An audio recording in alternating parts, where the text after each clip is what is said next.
till I die, Spurs Diehards. Tottenham till I die. Tottenham till I die. Tottenham till I die. Spurs Diehards.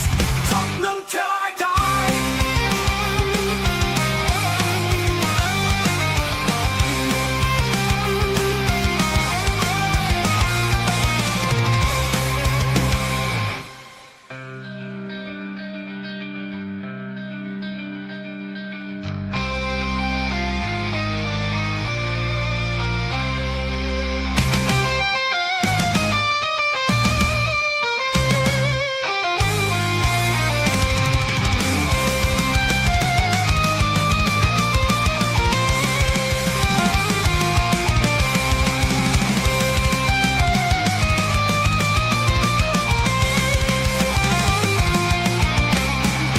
Tottenham till I die, Spurs Diehards.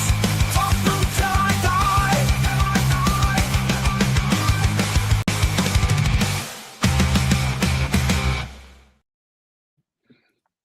Good evening, everybody, everywhere. Woolwich shite. I'm here with my two regulars, the two oven-ready cohorts, co-hosts, but definitely not co-joined. Did I mention Woolwich shite? Adrian, how are you this evening? I'm fine. I think the Spurs fan base in general are fine, aren't they? We've got a sign in, and we built that Woolwich Wanderers, and we've beaten them, and Ange wins a trophy this fourth game. Ange, we've already had a Freudian slip. Sorry, He said Frank, Ange wins a trophy in his I keep fourth doing game. He keeps I keep doing doing it. He keeps doing it. And big up to B Knight, first one in the chat. Big up to Spurs fan John. I think you both agree with me. Woolwich is shite. It's going to be a running theme this evening. Steve from Stateside Footy. How are you, my friend? Well, let me tell you, man, I'm oven ready like a mug. You know what I mean? Like dude, I'm still oven ready, dude. I'm sourdough bread. I'm pizza, man. I'm great, dude. I'm actually doing really well, man. It's a beautiful day out here in the beautiful state of Michigan, and I'm glowing. That is correct. I am glowing because, granted, it was the preseason, but guess what? We beat Arsenal. That's all there is to say. What are you going to do? What are you going to do? I'm going to allow that one. We do not mention the A word on this channel. Woolwich is shite. Let me welcome in some people in the chat. Graham, it's good to see you. Spurs fan John, as we mentioned, big shout out to you, mate. Mr. B Knight, as we mentioned, welcome in early doors. I guess you would also be oven ready chat persons, people, compadres. How are we? Henry, big up to you as well. We have a show for you tonight, full of me mentioning how Woolwich is shite. I don't think you'll mind. In fact, we're here for it. We are going to go over, of course, the game yesterday, which was a pleasant surprise all round, I think.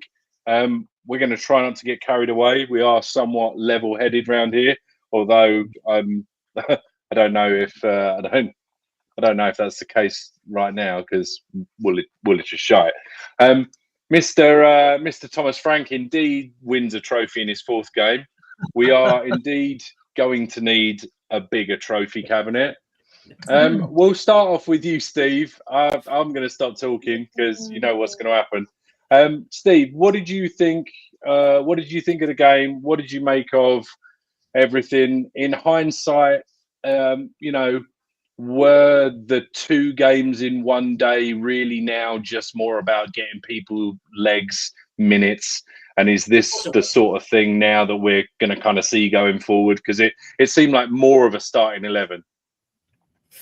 Yeah, no, of course it was. Those three games in the last 2 weeks were exactly designed for exactly what we saw yesterday, which was one of the more brilliant performances I've seen with this core of players. The interesting thing was this was an opportunity in front of a packed house, in front of essentially all Arsenal supporters on a big stage that was broadcast pretty much worldwide, to get a first look at exactly how Thomas Frank is going to be attacking the Premier League. And it was a good opportunity for some of the guys to remind everyone that no, we're actually a pretty talented team. Regardless of what happened last year, none of that matters. We're on to the next. But it was a brilliant performance in the sense that defensively, man, I have not seen that type of intensity from this team in quite a long time. They were organized and they were up for the challenge, play in, play out.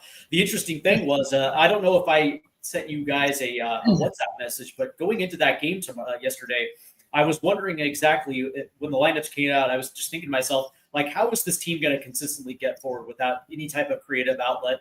The only guy who was on the pitch to start the game that had any sense of any talent on the ball was going to be Kudus. So I expected Arsenal to try to lock that down as much as they can and try to put pressure on Spurs getting forward. And sure enough, that's kind of what I felt.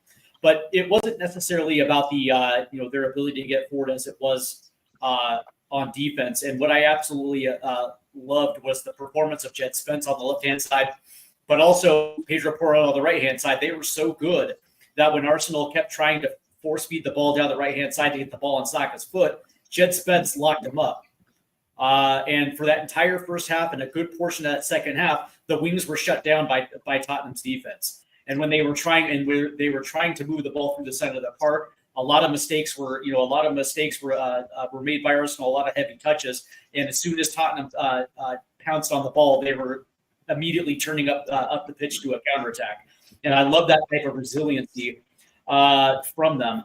And I guess it just reminds everyone just exactly how talented this team is and has been for quite some time. And the difference of organization from a head coach that kind of understands exactly how to put them in the best position to succeed versus a guy like Ange Postecoglou, again, no disrespect, with his tendency to be exactly who they are. So I thought it was a great performance, and of course, shout out to Papstar with essentially a midfield goal.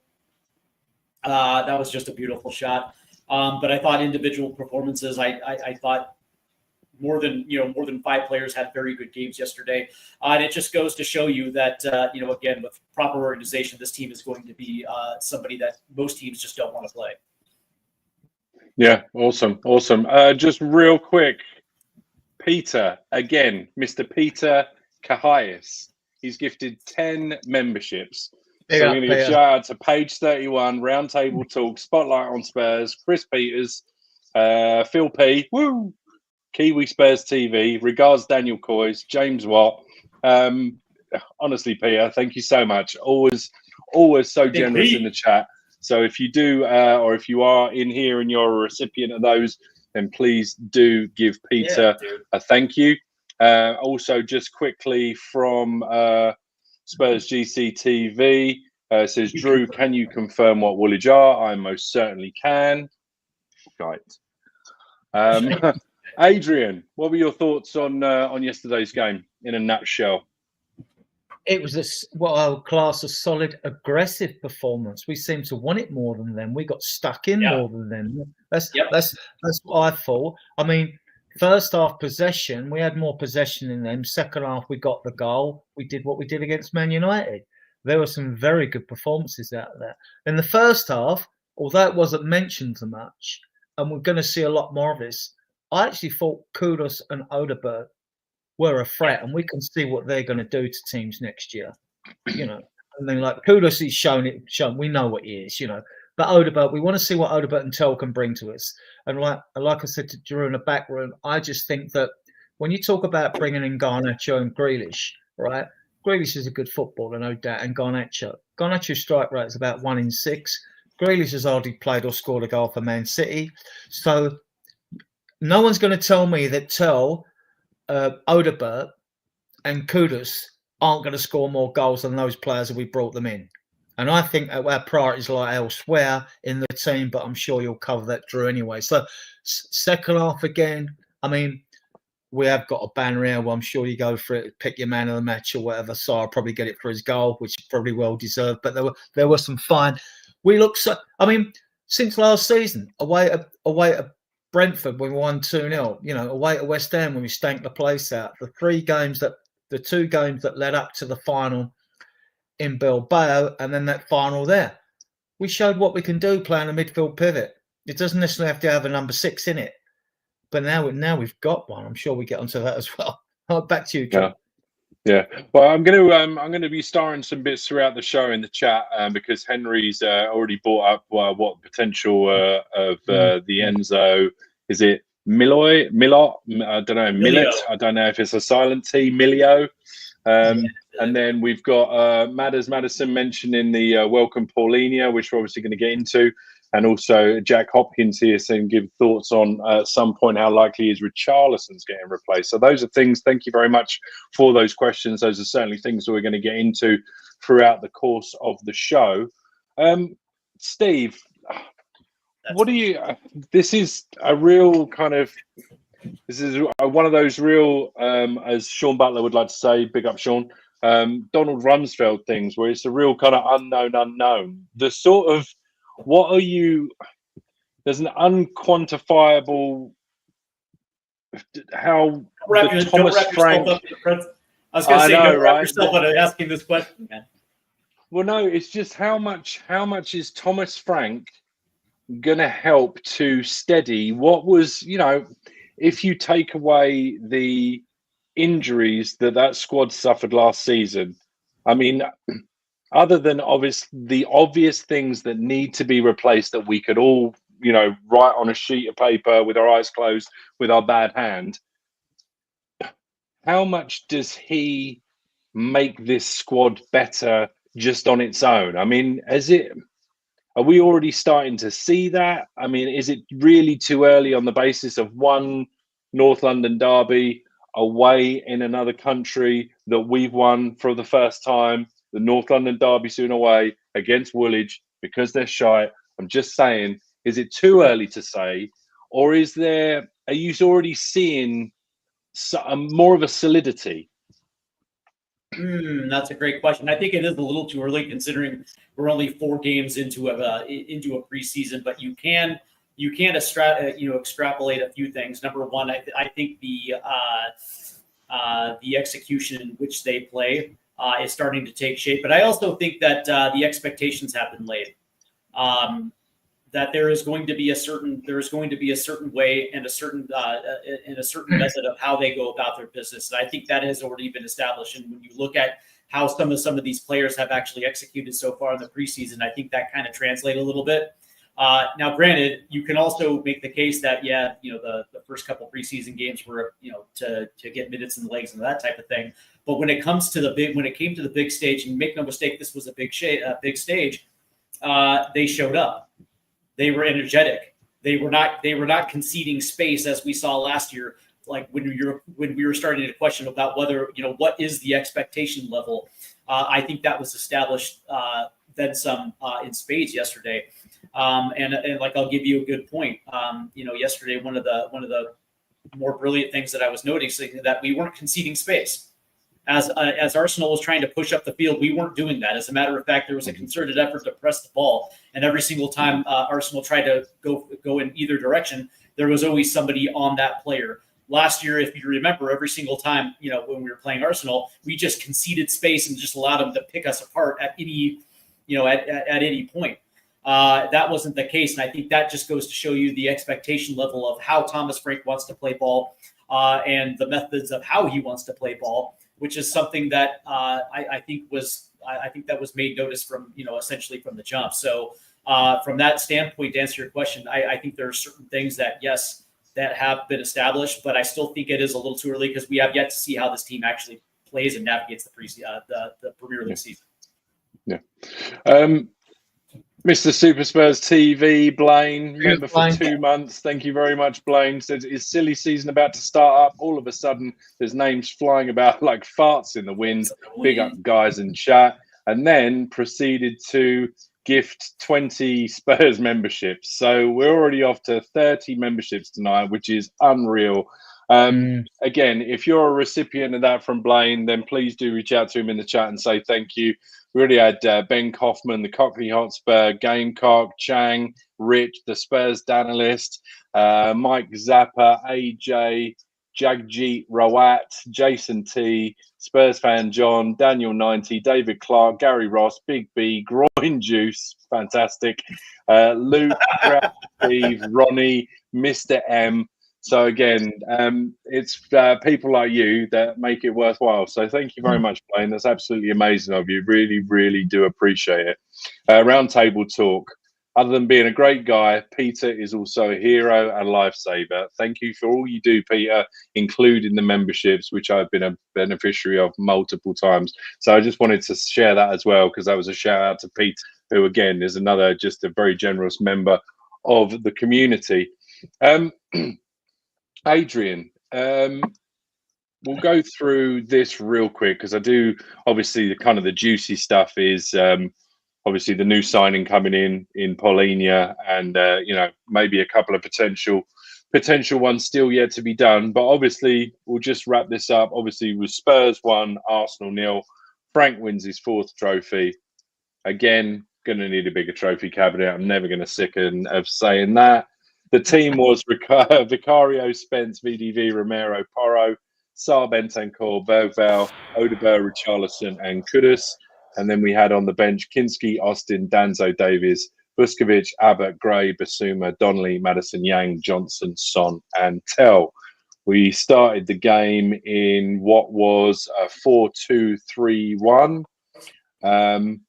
And I mean, it was just, as the guys have said, and I'll echo it, just a solid performance in terms of just the shape, the press. There wasn't any. I mean, obviously, you're always a little bit, as Ian joining us. Hello, Ian. Good Hi, evening. guys. Hi. Hi. Hi, Drew, Steve, Adrian. Hi. And it's just nice to see. I know this isn't ever to take a snipe at a previous manager. I think we just need to draw a line under it and move on. It was nice to see my team looking very solid, everyone being up for it.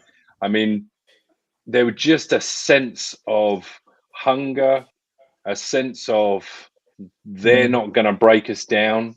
And, the sort of general consensus, I mean, we hit the bar a couple of times and they managed not too much. And that's not to try and play them down too much, even though, well, they're just shite. But Ian, how are you, sir? I'm really good. I've been listening while I've on my diet, but I was racing tonight, as in not me running. I can't run. I can't run anymore. But I have little shares in a couple of horses, and the 8:12 or 8:17, whatever it was at Musselburgh, and we came in first. So, congratulations. That's been absolutely absolutely delighted with that. But I heard what you were talking about. I thought, well, I'll put my tuppence worth in anyway. But I've just got to say thanks, guys. Blaine and who else was it that's donated the membership? It was Blaine and Peter with Peter, 30 gifteds total already. Guys, can't thank you enough. It means so much to us. I know it means we're doing something right, but the fact that you guys are prepared to support us like that makes so much worthwhile. So thank you. Can I just come in on yesterday? I mean, I did. Adrian's been playing around with the graphics. He's like my 11-year-old grandson. Louis, who comes. Wrong one, actually. Wrong one. Yeah, I thought that the important thing was you talk about the shape. I've seen other teams do it, but I rarely see Tottenham do it, where you've got.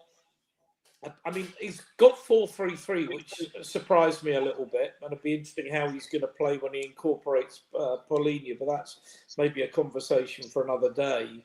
But I think there was a line of 4, there was a line of 3, and there was another line of 3, and there was no distance between the 3 lines. When we didn't have the ball, we defended quite low.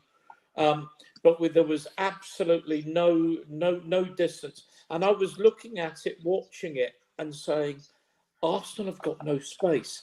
There is no space for them to play in at all. I just thought if that was a sign of Thomas Frank, then it won't always be pretty, but it'll always be pretty effective. And we already look going to be a difficult side to beat. And that's before the proper football starts. He's already got them drilled in a way that they won't concede many goals. Polina's going to help that. Again, I'm not sure he'd have been my number one signing because I think we need more things further forward. But I can't see his use Burnley at home, but the following week it's Man City away, and he's the kind of player that you want in that game.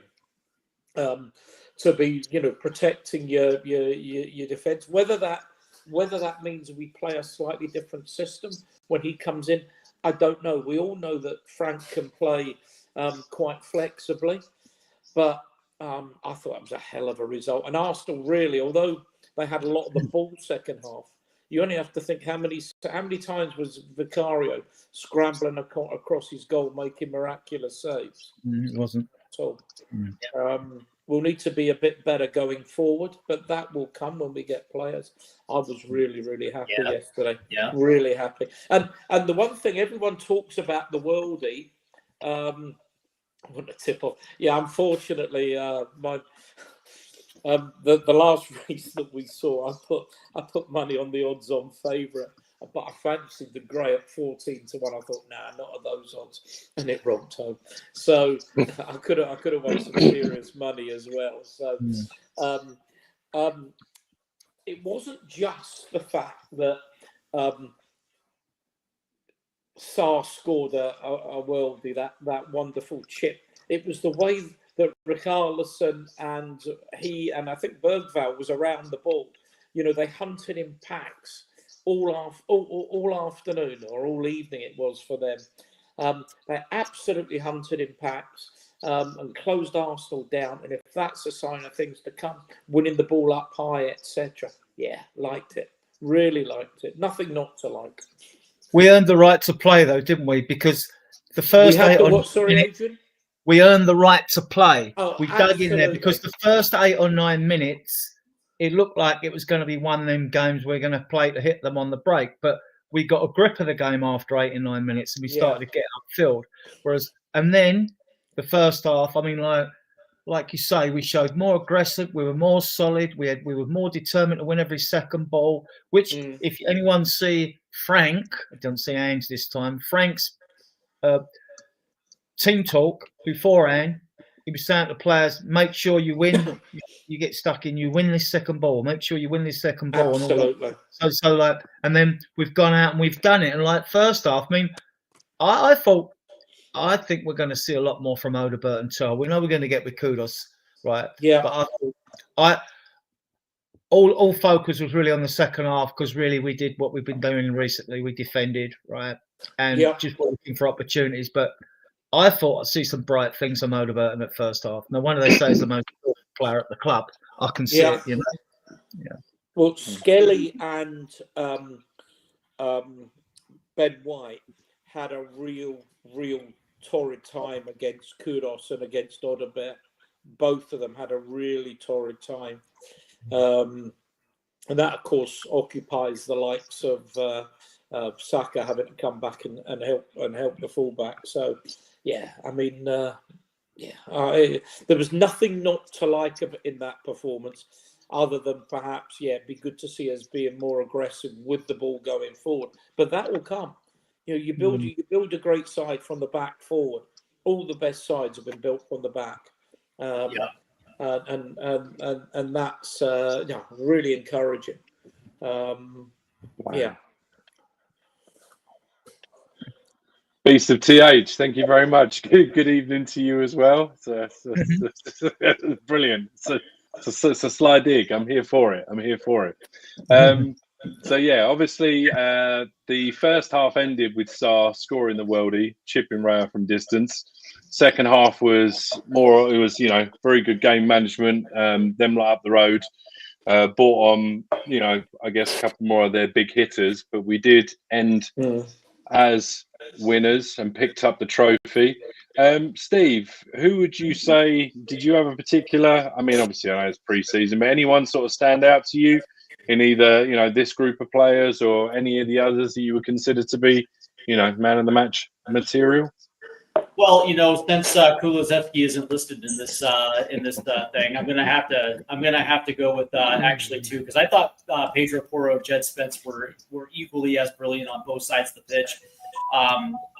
Every single time that I see Jed Spence perform, right, and just his positioning, being a right-footed left back, and his ability to move laterally, and his first step in locking down that side. I mean, Bukayo Saka literally had nowhere to go. And it was just such a breath of fresh air to watch that, to a point where it's just like, I'm like, it almost makes me believe in his abilities more than Destiny Udogie, maybe just a little bit. But that being said, I thought Jed Spence was brilliant, and it's either between him or Pedro Porro. So I'm going to give both of them the love. Awesome, Adrian. Did you have a man of the match contender? Yeah, and I just want to add that I loved it when the Arsenal players were constantly moaning, and Arteta was moaning as well. I loved every bit of it, right? And then the little incident on the side with Arteta. Yeah. I'll give it a Spence because he is playing out of position. All the Spurs fans recently have been saying, "Oh, he should play at left back all the time." Look, it's because you haven't seen him have a consistent run on the right. Yeah, and he is good on the right, but to play over there, and don't forget, I'm not against inverting the fullbacks if they're playing against the inverted wingers. It's the same as they're both playing on the same side. So, it's the point that he's the second fastest player at our club, Spence, according to the guys there after VDV. And you could see it, he shows, because he's good recoveries. And he did. I mean, he bossed Saka, didn't he? I mean, so if I was going to give it 21, I'd probably give it a Spence because he was brought into plan there because your doggy's out, So, yeah, I would give it to him. But unfortunately, I can't. I've got to give it a star for the goal. I mean, those goals are Donnelly scored about 2 or 3 like that in the under 21s, right? But, yeah. But Sarr, I'm giving it to Sarr. And I think Sarr is developing. He is developing. He's shown it to have a hand in the goal in the Europa League Cup final when he won the ball in midfield, broke, come on the left, crossed the ball for Johnson's wonder goal, right? and he's shown it again here. He's got vision. I mean, you don't score a goal like that without vision anyway. But I've been saying it. I mean, he's like, the fan base, they're Marmite with a player like Sarr. I get that, but I'm a fan. And I think he's going to develop even more under Frank. Awesome. Ian, quick man of the match. Who was? Yeah, I mean, it's one of those games where there's a lot of contenders. Right.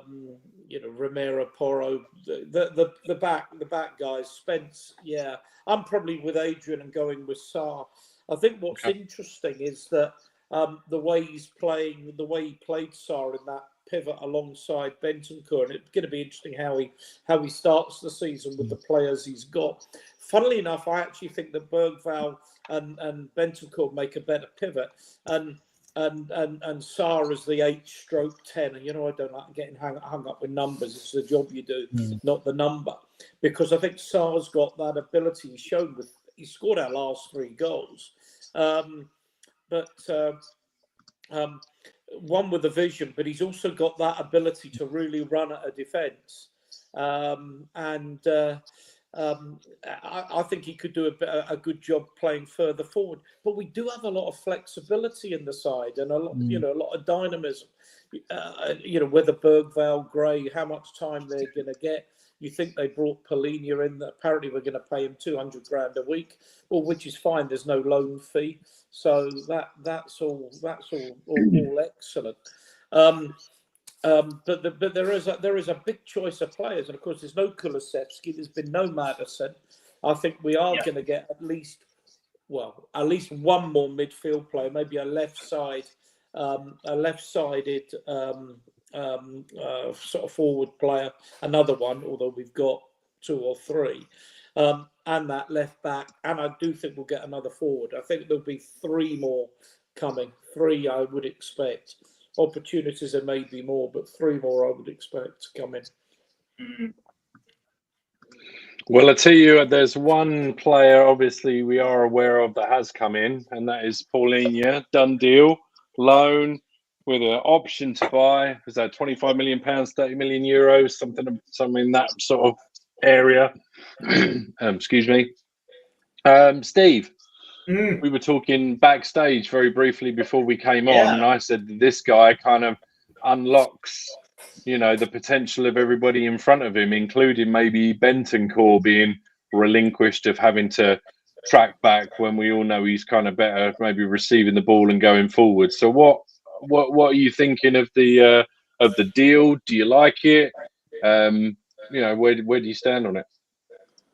Yeah, I do. I like the fact that it got done on a loan instead of being a straight buy. It gives Tottenham a little bit of cover to find out exactly who they're bringing through the door, and it gives them an opportunity to compete for a starting job. But that being said, where I'm a little confused is exactly what his role is going to be, because again, there's two reasons why I asked that question. Because number one, his injury history last year, he spent more time being injured than he did on the pitch. And which leads to the second question of is just exactly what kind of form he's actually in at this time, right? Is he going to be able to hit the ground running, or is it going to take him time to get adjusted and to get comfortable in Thomas Frank's system? We have no idea yet because we haven't really seen him on the training pitch. And so from that standpoint, I have no idea exactly what his role is going to be. That being said, I'm a little concerned with it because, again, he spent most of last season injured than on the pitch. So it begs the question of whether or not he's going to be able to consistently handle the minutes week in and week out. And if that's the case, then you're going to have to isolate his best 30 minutes and put him strategically use him in areas of where we're going to need his defensive prowess. One of the things about him is that, I guess the difference between him and Bentancur is the fact that Bentancur's, better on the ball moving forward, which is not something that I've really been, enamored about Paulinho's ability getting forward, or his ability, to play off the half turn and pass forward. So that being said, I like him as a defensive six. But that being said, I do have questions about his whether or not he's fully recovered and whether he's in form. Interesting. Adrian, where do you think he comes in as a starter? You think he comes in for important matches? What sort of role do you think he plays in the midfield? Does he come in as the number 6 with Archie Gray looking up to him? Give us an idea of where you think he might sort of be in the squad. Well, it's a definite starter because it's what he brings. It's not only like in the 23-24 season, he made more tackles and interceptions than any other player in the league. Right? He's just so good at timing his tackling and getting them in, and he's a good passer as well. But what it will give us, no matter if Bentancur's playing alongside him, before Bentancur had his ACL injury, he used to drag us up the pitch. What we've seen with our midfield pivot defensive looks good. Hang on, Adrian. Sorry, there's a bit of an echo. Has anyone got their speaker on? Is it you, Ian? No, I haven't.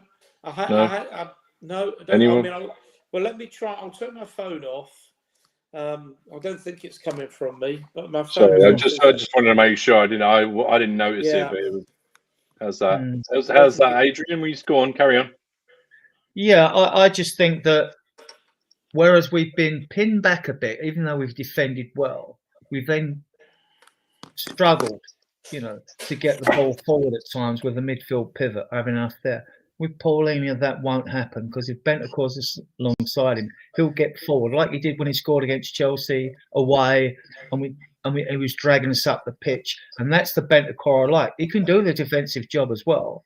He can be a defensive-minded midfielder. It's not being solely defensive is not really his game. I think he's at his best when he's going forward. And I think whoever's playing alongside Paulinho will have that opportunity. If it's Gray, he'll get the opportunity to go forward as well as do his role. We know that Gray can do it. We know that Bergvall can do it. Right. So I just think he gives us so much coming in. I'm not bothered about his age. We've got another year. See how he goes. because then we get a choice. And I think in his position, you do a lot. You swat out all the danger, but you don't necessarily do a fantastic amount of running. So I'm not worried about his age. Like that sort of position in centre backs, you can overplay them because they don't do as much running as your fullbacks and the rest of the team do. So I think he's a brilliant signing for what we need. In some cases, you get players do that in the past. They'd be classed as unsung heroes or not sexy. I'm not bothered about that. We were difficult to beat without him. We're going to be even more difficult to beat with him in the team. But he's not going to play every game, right? Correct. He's not going to play every game. We've got a minimum of 48, and that's if we don't progress in all 3 cup competitions, right? We've got 48 games. So we see how he goes. So, and we can rotate. So that means he won't get injured. If he gets near the red zone, they'll whip him out. No, I think it's a fantastic signing. And to annoy Ian and all those, I keep saying it, we've actually brought in 2 oven-ready players, right? And him and Kudos, right? We are. I'm just. We're going to come back to this, Beach. He says with Paulinho coming in, will you lads pick the strongest midfield? And I'm going to go up to Ian on that because I want to sort of progress the conversation a little bit and just see how he actually will. Will progress the 2 players in front of him. Before I do that, I do want to say another thank you to Peter, who's gifted another 10 memberships. I don't actually have them up here because my computer's got loads of fans going. So whoever the recipients were, again, he's absolutely on fire tonight. So thank you so much. But Ian, where do you see Paulinho coming as a starter, as just sort of somebody to batten down the hatches when the big guns come to town? What are your thoughts? Destiny 5 may not be aware, but I've been saying in the Diehards chat that anybody on stage who uses the expression oven ready goes backstage for 5 minutes and is banned from the stage. Okay, so we don't want to throw our supporters off. Just the panel, but the expression oven ready is absolutely bad. I'm inclined to agree with Graham in the chat. I think it will be horses for courses. One of the things that, and you'll never know with Ange how much he might have rotated. Oh, we've had the Freudian slip again. You just said Ange. Yeah, I did it earlier. Yeah, and you're supposed to be oven ready. Right, hang on. Whether Ange is oven ready is another matter, but no, seriously, whether with Ange he would have been able to rotate more if he hadn't had those injuries, we will never know. True. But one of the things I think is important, and this is where I'm absolutely with Graham on this, is that we have got now, you look at the midfield, you've got Paulinho, Bergvall, Gray, Bentancur, Bissouma, and I've probably left one out. I've probably left 1 or 2 out of the midfield. Well, there's Madison, Kulusevski, Sarr, yeah. I mean, Donnelly. Did you mention Donnelly? Although I think he may play further forward. I've read today he's going to go out on loan, which would make a lot of sense. But with those players, I think you will rotate. I think, if you're looking with someone, Graham said, like against a low blocker, you'd be looking to put Madison in. If you're going to play, let's say Manchester City away, you'd say maybe Paulinho, Bentancur, Sarr with legs and energy and what have you. I think Burnley at home, I'm probably looking at something like Bergvall, Bentancur, Madison if he's fit. I just think it's a different dynamic. But I think the important thing now is we appear to be building a really strong squad with strong. Stephen's disagreeing with that. Yeah. Well, okay, I'll make my point. Then you can come and tell me why I'm wrong. Is we're building a really strong squad from the back forward with cover in every position, where you can bring in different players to do different jobs depending upon the circumstances of the opposition or the game, without weakening the overall. And we haven't had that for a while. Thanks, Peter. Steve, were you shaking your head to this, or were you shaking your head at I was This. shaking. I was shaking. Yeah, to the Spurs GCTV. Yeah, I was shaking my head to that. Yeah, 100%. Come on then, And rebuttal. again, I just don't know. I just don't know if Paulinho is ready to handle it. Right. Again, last season he spent more time injured than he actually did on the pitch. I don't even think he hit 500 minutes last season. And so the question begs is that if he's ready to go right away and if he's in form. I do think he's a quality player. Make no mistake, I like him. I really do. But that being said, I think there's going to be opportunities, especially when we rotate within the Champions League. So I definitely think he's going to see the pitch. But as a regular starter, week in and week out, playing twice a week, understanding that I think he had 3 leg injuries on the same leg last year. So yeah, sorry, I just don't see it. Not to mention the fact that I get the impression that once Madison comes back, I would probably assume that in the Premier League, you're probably going to see a double pivot of Bergvall and Bencourt. Adrian? Yeah, I mean, I think we are building a strong squad. I think the two players are upgrades. I've been saying recently I'm being conservative now. If you take in consideration that this is a 10 mil loan and we were going to pay 60 mil for MGW, all right, we wouldn't have paid it all at once. We might have put 30 million down. I'm more inclined to go there now. I said we'll get 2 out of the 4 players we need. Left back, will we? And then you're looking like attacking midfielder, striker, and left winger. 2 of those quality ones, and I think we can get by without going for the left back. We keep getting linked with centre backs, Guays, the Barney, players like that. We don't need a centre back. We got 7. You've got to look at what we would need most. What should we prioritise on most? If we were going to be it, you'd say an attacking midfielder, and then you might, and a striker, really. We have got enough wingers here still, and no one's going to tell me that with Garnacho and Grealish, who I've said don't get the goals. Garnacho's got a 1 in 6 strike rate. Look, he could smash it in the future. He could develop and smash it. Grealish doesn't score goals. We're never winning nothing if our front 3 don't score goals. It's right looking good going forward and dribbling past players, but we need wingers who are going to score goals. And no one can tell me that Tell and Odebert and Kudus won't score more goals than Grealish or Garnacho. And if people disagree, that's fine, because this is what about. It's opinions, right? Yeah. With Paulinho signing, does that mean that one of either Bissouma and Bentancur, because Bentancur obviously is still yet to sign the contract?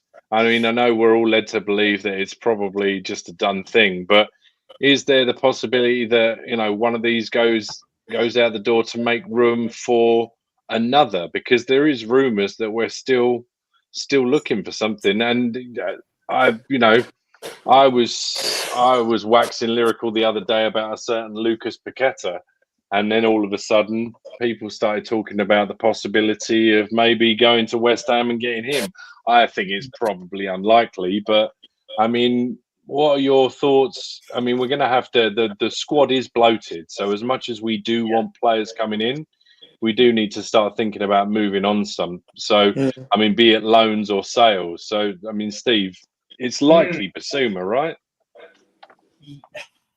Yeah, and it's I think that has been the common thread since midseason last year. Now, granted, I think you guys do have to admit this, right? Because Bissouma has had an actually pretty good preseason up to this point, to the point where, in my estimation, he's kind of played his way on the first team, and of course, he finished last season actually pretty good as well. Now, some will probably say, well, that is the part and parcel of him putting himself in the shop window for a potential exit. Okay, that's cool, but one of the things that you just touched on right there, Drew, is that there's still room to improve, and of course, the squad does have to make room for certain players, which I would probably assume where 2 are probably going to go out the door from that position. I can see a situation where because of the way Bissouma has been playing, that there is going to be interest, and I think his market value right now is right around £25 million, and wouldn't be it wouldn't be a bad situation to see him go out the door. And I probably would assume that Abbott probably might go on loan as well too. But that being said, yeah, I would probably. It sucks because Bissouma's actually played well, and it just I don't know, man. Yeah, I would probably assume Bissouma goes out the door. So Super Spurs TV, Blaine says media have said today that getting Paulinho on loan means we have a much better finances for our priorities in a forward, number 10 and fullback. And that were reported on Sky earlier. And I guess it kind of makes sense, right? If you're not having to have and it doesn't even need to be a massive outlay, but you're basically paying wages as opposed to at least having to get 10, 15, 20 million out your pocket. So it does help us with regards to the left back, because he comes in again and says, was Lud, your thoughts? People are crying out for a left back. We're looking at the market, barring Robinson, it's a bit barren. Would it be better to go for another right back? And I can kind of somewhat see that. I mean, Jed Spence does do a really good job on the left. And I think it's because wingers on that side typically will come into their stronger foot, which lends themselves to being obviously on Spence's better side. And that's not to do him any disservice, because I've seen him shepherd people and do a very good job with people going on his outside. But more often than not, like the people that, you call out that he has done the pocket thing to, be it Mbeumo, Saka, Salah, they all play to come in onto their left foot. So I don't know, it's interesting. What are your thoughts? We'll come to you, Ian. What are your thoughts on the left back, right back situation? Would you be happy in a world where, and I'm just throwing this out there because obviously Porro is somewhat of a tank. He very rarely seems to get injured, and I'm not wanting to tempt fate, but he just seems to be a very resilient player. We've got Porro, we've got Spence essentially backing up that that right hand side, really. So Udogie has laid on fake claims that he's going to be out for 4 months with his knee. So essentially, you're looking at Udogie. Apparently, there was a rumor that he was out for 4 months, and then he basically said that it was fake on his own account.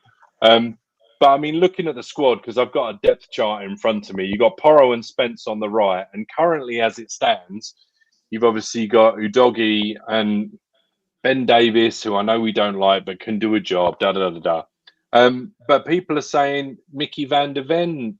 Obviously he plays left back. He plays left back for Holland.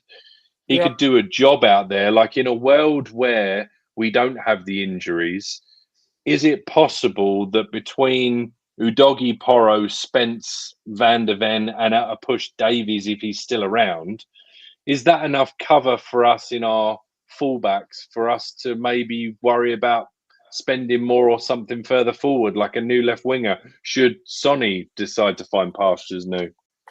Short answer, no. Okay. I think there's more than enough rumours that Davis will go. I think if he gets the right offer, he'll go, and good luck to him. I don't know. There's some players that get hate, and I don't understand why he gets hate. He's as good a solid, dependable professional as you would want in your. If I was a manager, I'd want Davis in my dressing room, because he's one of those pros that just gives you 100% every game and never lets you down. So but I suspect it might be time for him to move on. Take Davis out of it, and Mickey van der Ven's the only left-footed player we've got on that side and in the defence, and I don't think that's enough. There's another element, and you cannot discount this when you're looking at your squad, is homegrown. We are still a little bit short of homegrown. Not OR, but HG. Home, yeah. And there's certainly two. I see the name Robinson banded about. I think the thing about Robinson is the numbers we've been quoted, and this is from what I'm picking up from Callum, is the number of, you go and make an inquiry about a player, and the amount of fuck Trump. With the number of sorry, I've lost my bearings now with Stephen pointing at his American flag, but with the number of homegrown players, we need to increase that. The numbers where I was on to was the numbers that we get quoted on some players are ridiculous. From English club to English club, some are able to do business. Some make it. I'll see that question about Simmons. I'll come back to it, Brett. Is that, for example, let me give you an example of Wharton, that we were, I gather, fairly close to doing a deal at around £72 million. We were prepared to do that. And then suddenly the price went up to near £100 million, which we're not prepared to do. I mean, this is someone who's played 35 times in the Premier League, and you're saying you're going to pay £100 million. So, and this is where the problem is. You try and get the right homegrown player. Hackney hasn't played in the Premier League. He's not signed for Ipswich, despite the fact they've accepted a £20 million, because he's still hoping that Tottenham will come in for it. Because again, that's the homegrown option. But he's not really ready to be a regular first team starter, but he is one for the future. And I think you're going to find, as the window comes to a close, that there will be some of these opportunistic signings. In other words, if you can get someone like Hackney, which is relatively risk-free, for £20 million, we'll do it. Which brings me back to the left wing situation, the left back situation. And the name that keeps coming back, and there's been one or two. The money for Robinson, I gather as well, is like 40, 50 million quid. And the club's saying that we're not, no way are we paying that. And that's the money that's getting quoted, particularly as people may be getting an idea. We've got a few bob floating around. But Sirkin is apparently somewhere in the region of 12 or 15 million, and homegrown and club trained. Yeah, Adrian, that right? Yeah. Homegrown and club trained. Yes. So at 12 to 15 million pounds, it makes sense financially, and it makes sense logistically, if you like, to getting in the right kind of players. So I suspect that we do need somebody. I think we need more left-sided cover, but that's killing two, if not three, birds with a one stone. Brett asked a question about air fried. Someone else came up with, suitably sauteed. We could have some real fun with this. Yeah, absolutely. Suitably sauteed. In a cream sauce, if you like. So that takes us back to the question that Brett said, that Simmons has apparently taken Leipzig off his Insta, which suggests that something's happening soon. I got information online from Rupert Bate, whatever his name is, on Twitter, that I fed into the WhatsApp groups that people are following, to say that we have moved on it. Chelsea aren't in position to move yet, because they need to move players out, as do we, in fairness. But we've put a proposal to him that he's now considering, and that will be decided over the next 48 hours. Now, I didn't know that, Brett, but if he's done that, then that might suggest that by Sunday night, and I'm hosting Sunday's show, that we might be close to a here we go with Xavi Simmons, and that would be superb. But the person to speak to, Brett, is Callum. Callum has a much better inside track than I do, but that is all consistent with him going. Whether Chelsea have come and said, well, if Tottenham are in, this happens, well, we better put the money up. We better put the money up now.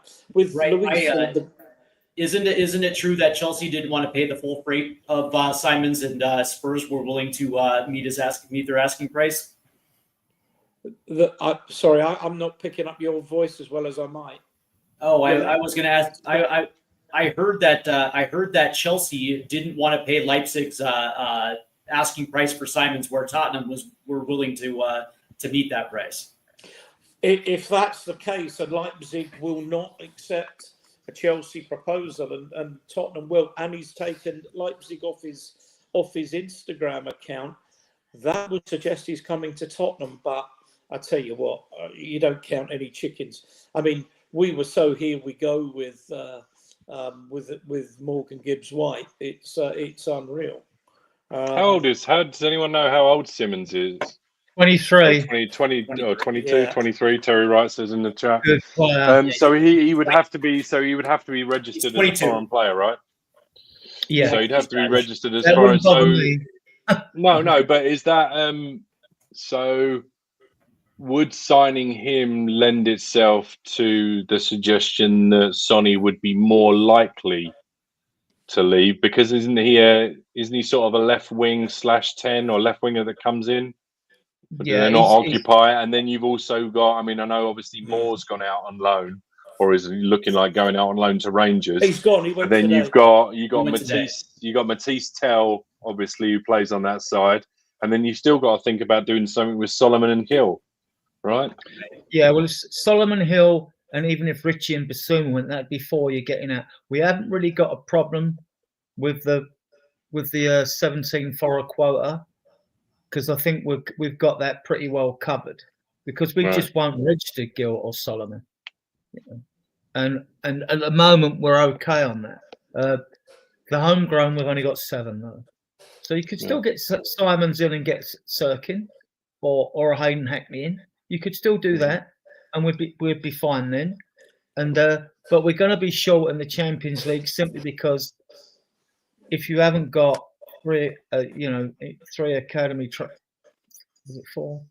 trained players that have been with the club for 3 years, you lose a player of your foreign quota. Last year we had 15 as the foreign quota instead of 17, but this year Alfie Whiteman's been let go, so now we're down to 13 because we've only got Austin, right? So I guess let me ask you this, Adrian, right? Because that isn't a problem. I want to clear this up. That isn't a problem for numbers in the Champions League, because you've got the B list, right, of under 21 players that have got to be in the academy for 2 years, and we've got loads of them. And you only have to put that list up. It's not a fixed list. You only have to put it up 24 hours before a European game. right. The issue we actually have is the fact that if we bring foreign players in and they're going to want to be in that Champions League squad. And last season, right, in January, we left out Werner, good job. We left out Kinski, right, and we left out I've forgotten now. I remember about Werner, Kinski, and Dragusin, right? And we brought in Phil, Danso, and Spence. So we got round it all right, and we won the competition. So we did the right thing. Right, but isn't the whole point, Adrian, the fact that if you've got 2 empty spaces and you're having to resort to bringing players in from the B League, does that really show the ambition that the club is supposed to be showing? Like, because you're essentially giving up 2 spaces to players that could have been, different players, could have been top level players, but you just haven't gone out and got them. So therefore, you're just having to back up the squad with lesser talent. And on that note, I just want to bring back the left back scenario. If Udogie goes down, we're suggested the 2 names that have really been bandied about is Robinson and Sirkin. And I'm sorry, but the gap in the quality between Robinson and Sirkin, to me, is almost, I don't want to say night and day, because I don't want to do him a disservice, but it is a chasm. And I just so if we're saying, well, we need a left back, and it could be this left back here who is solid Premier League left back, or we could go for this guy who left us once before because he wasn't getting enough game time, now plays for Sunderland, would come back to us. But I mean, you're basically having to say to him, you're going to be behind Udogie and Spence, and if one of them gets injured, you'll kind of play some games. That just seems to me like a bit of an oxymoron as to where we want to take this squad versus what we're looking at, right? Yeah, but I wouldn't go for a homegrown and left back position. I would go for Bradley Locko, actually, because he's a good 23 or something, French international. I like the look of him. He's like, I can only class him as Jed Spence on the left, really, basically, right? Go and have a look at Bradley Locko. But Jed Spence plays on the left. No, but he'll be playing on the right. Because he's. I get the fact that fans, play him on the left because he's good. But they ain't seen him play on the right. I see him playing the FA Cup on the right against Arsenal. He tore up the pieces, right? He's as good on the right as he is on the left. Let's put it that way. But he really, his best position's on the right. I would bring someone in like Bradley Locko. We were also looking at a year or so ago at left back at Roma and Juventus, the young left back there. I forget his name.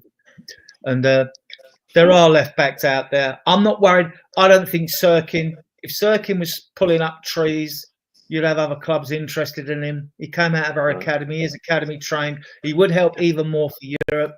I'm not bothered about that. That's Frank's job to sort out the squad, right? To have the quality. Well, we're going to come up. I think Ian had something that he wanted to mention before he does. I just want to say, Beast of TH, Ben Chilwell looking for a club, and you can wash your mouth out with soap, sunshine. Ian, what are you thinking? There's a couple of things. One, I always have a look at the BBC gossip things. And they're saying two things, and it goes back to this. If I can put that up from Bao, just joined, because we've actually been talking about this, Bao, and welcome to the show. First of all, Tottenham, Manchester United, and Newcastle are monitoring the situation of Paris Saint-Germain striker Roundel Kolo Muani. I mean, obviously, Newcastle, if they're letting Isak go, needs somebody. I think we're a more attractive proposition than either of those clubs. But Man United have also been linked to the guy from the German club. I can't remember. Leipzig, Shesko. Yeah, Shesko, with Højlund going the other way. So we might get a clear run yet at Muani that would be really good. And then the next thing is Manchester United's Argentine winger Alessandro Garnacho is still keen on a move to Chelsea as attempts to leave Old Trafford. Now, with the best will in the world, and you know what Chelsea are like, but surely they're not going to sign Garnacho and Simmons. It's just not possible, is it? With all the players they've got. So that would suggest, and we have been talking about this, because somebody, Brett, put up in the chat earlier that Simmons had taken off his references to Leipzig on his Instagram account. Now, certainly the stuff that we've heard is that Spurs have put a proposal to him and to Leipzig. Stevens suggests that we've met Leipzig's asking price, which Chelsea haven't. And the word on the street is that there'll be news on this one way or the other within 48 hours. So if Garnacho still has his eyes on a move to Chelsea, that might suggest that Chelsea can't get the deal over the line for Simmons. And if he's taken Leipzig off his Insta, that suggests he's going somewhere, which I always try and have my glass half full, but might suggest we're in with a good chance of it. And if we could get Muani as well, then this really has been an 11 out of 10 window, I think. We get in. We've got the fact that when we look at competition for us and other clubs, if it's Liverpool, you're saying no. If they're going to Bayern, Barcelona, PSG, Man City, it's a no because of the wages and all that. But the one thing you have to consider as well is the fact the players got to look at those clubs, think, oh, they've got massive squads. How much game time am I going to get? Absolutely. If Simmons is looking at Chelsea and us, I don't think we're unattractive to Simmons. Not when he's going to get Champions League football, so that's not an issue. Yeah. And he will get game time. Yeah, Graham wins the internet tonight for Arga Primed. I quite like the idea of Arga Primed. I can live with Arga Primed.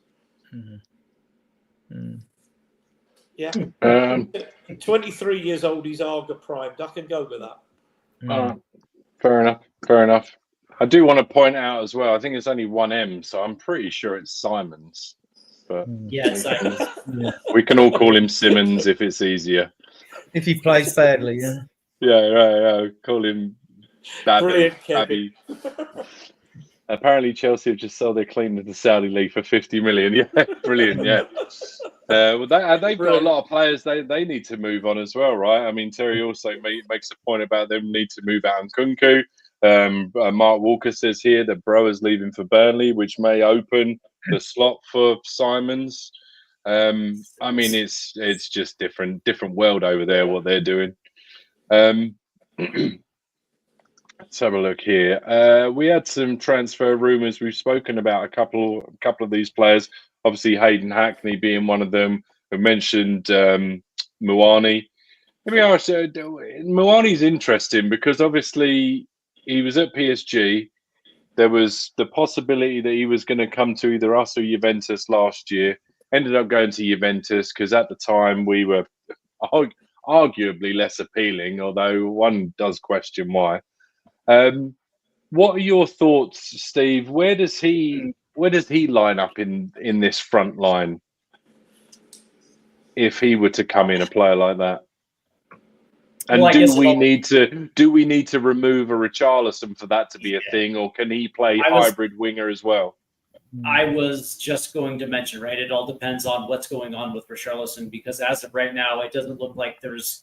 And by the way, I haven't heard anything other than the fact that Richarlison's going. As of right now, he's going to stay, right? So now all of a sudden you're going to have a crowded striker room. But that being said, that's also not a bad thing as well too, because there's going to be plenty of opportunity and plenty of rotation for a guy like Randall Colomboani to get on the pitch and do his thing. And if you remember, when he actually made that loan move to Juventus, he hit the ground running as well too.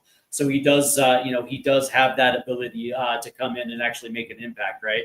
But I guess the question is, would Randall Colomboani actually want to come here?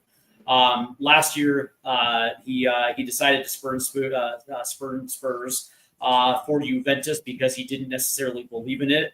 6 months later, the question really is has things changed in his mind? And, even with Champions League, does he actually think that this might even be the right fit for him? That is something that we have yet to find out. I don't know. Would a guy like that who's already burned us once, be interested in circling back? I don't know. Ian, Adrian, do you have a? Ian, you come in, and then we'll go just to Adrian. Say, Adrian probably wants to get a bit in, but one thing I say about Muani, he rejected us, tell him to do one. You wanted to go out with the most beautiful girl in the street, but she decides to go out with another guy. And 6 months later, it hasn't worked out. And she comes to you and says, do you know what? I made a mistake. I'd like to go out with you now. Do you tell her to piss off, or do you say, you know what? Let's give it a go. Let's see if we can. Yeah, no, you tell her to piss off. You tell her to piss off.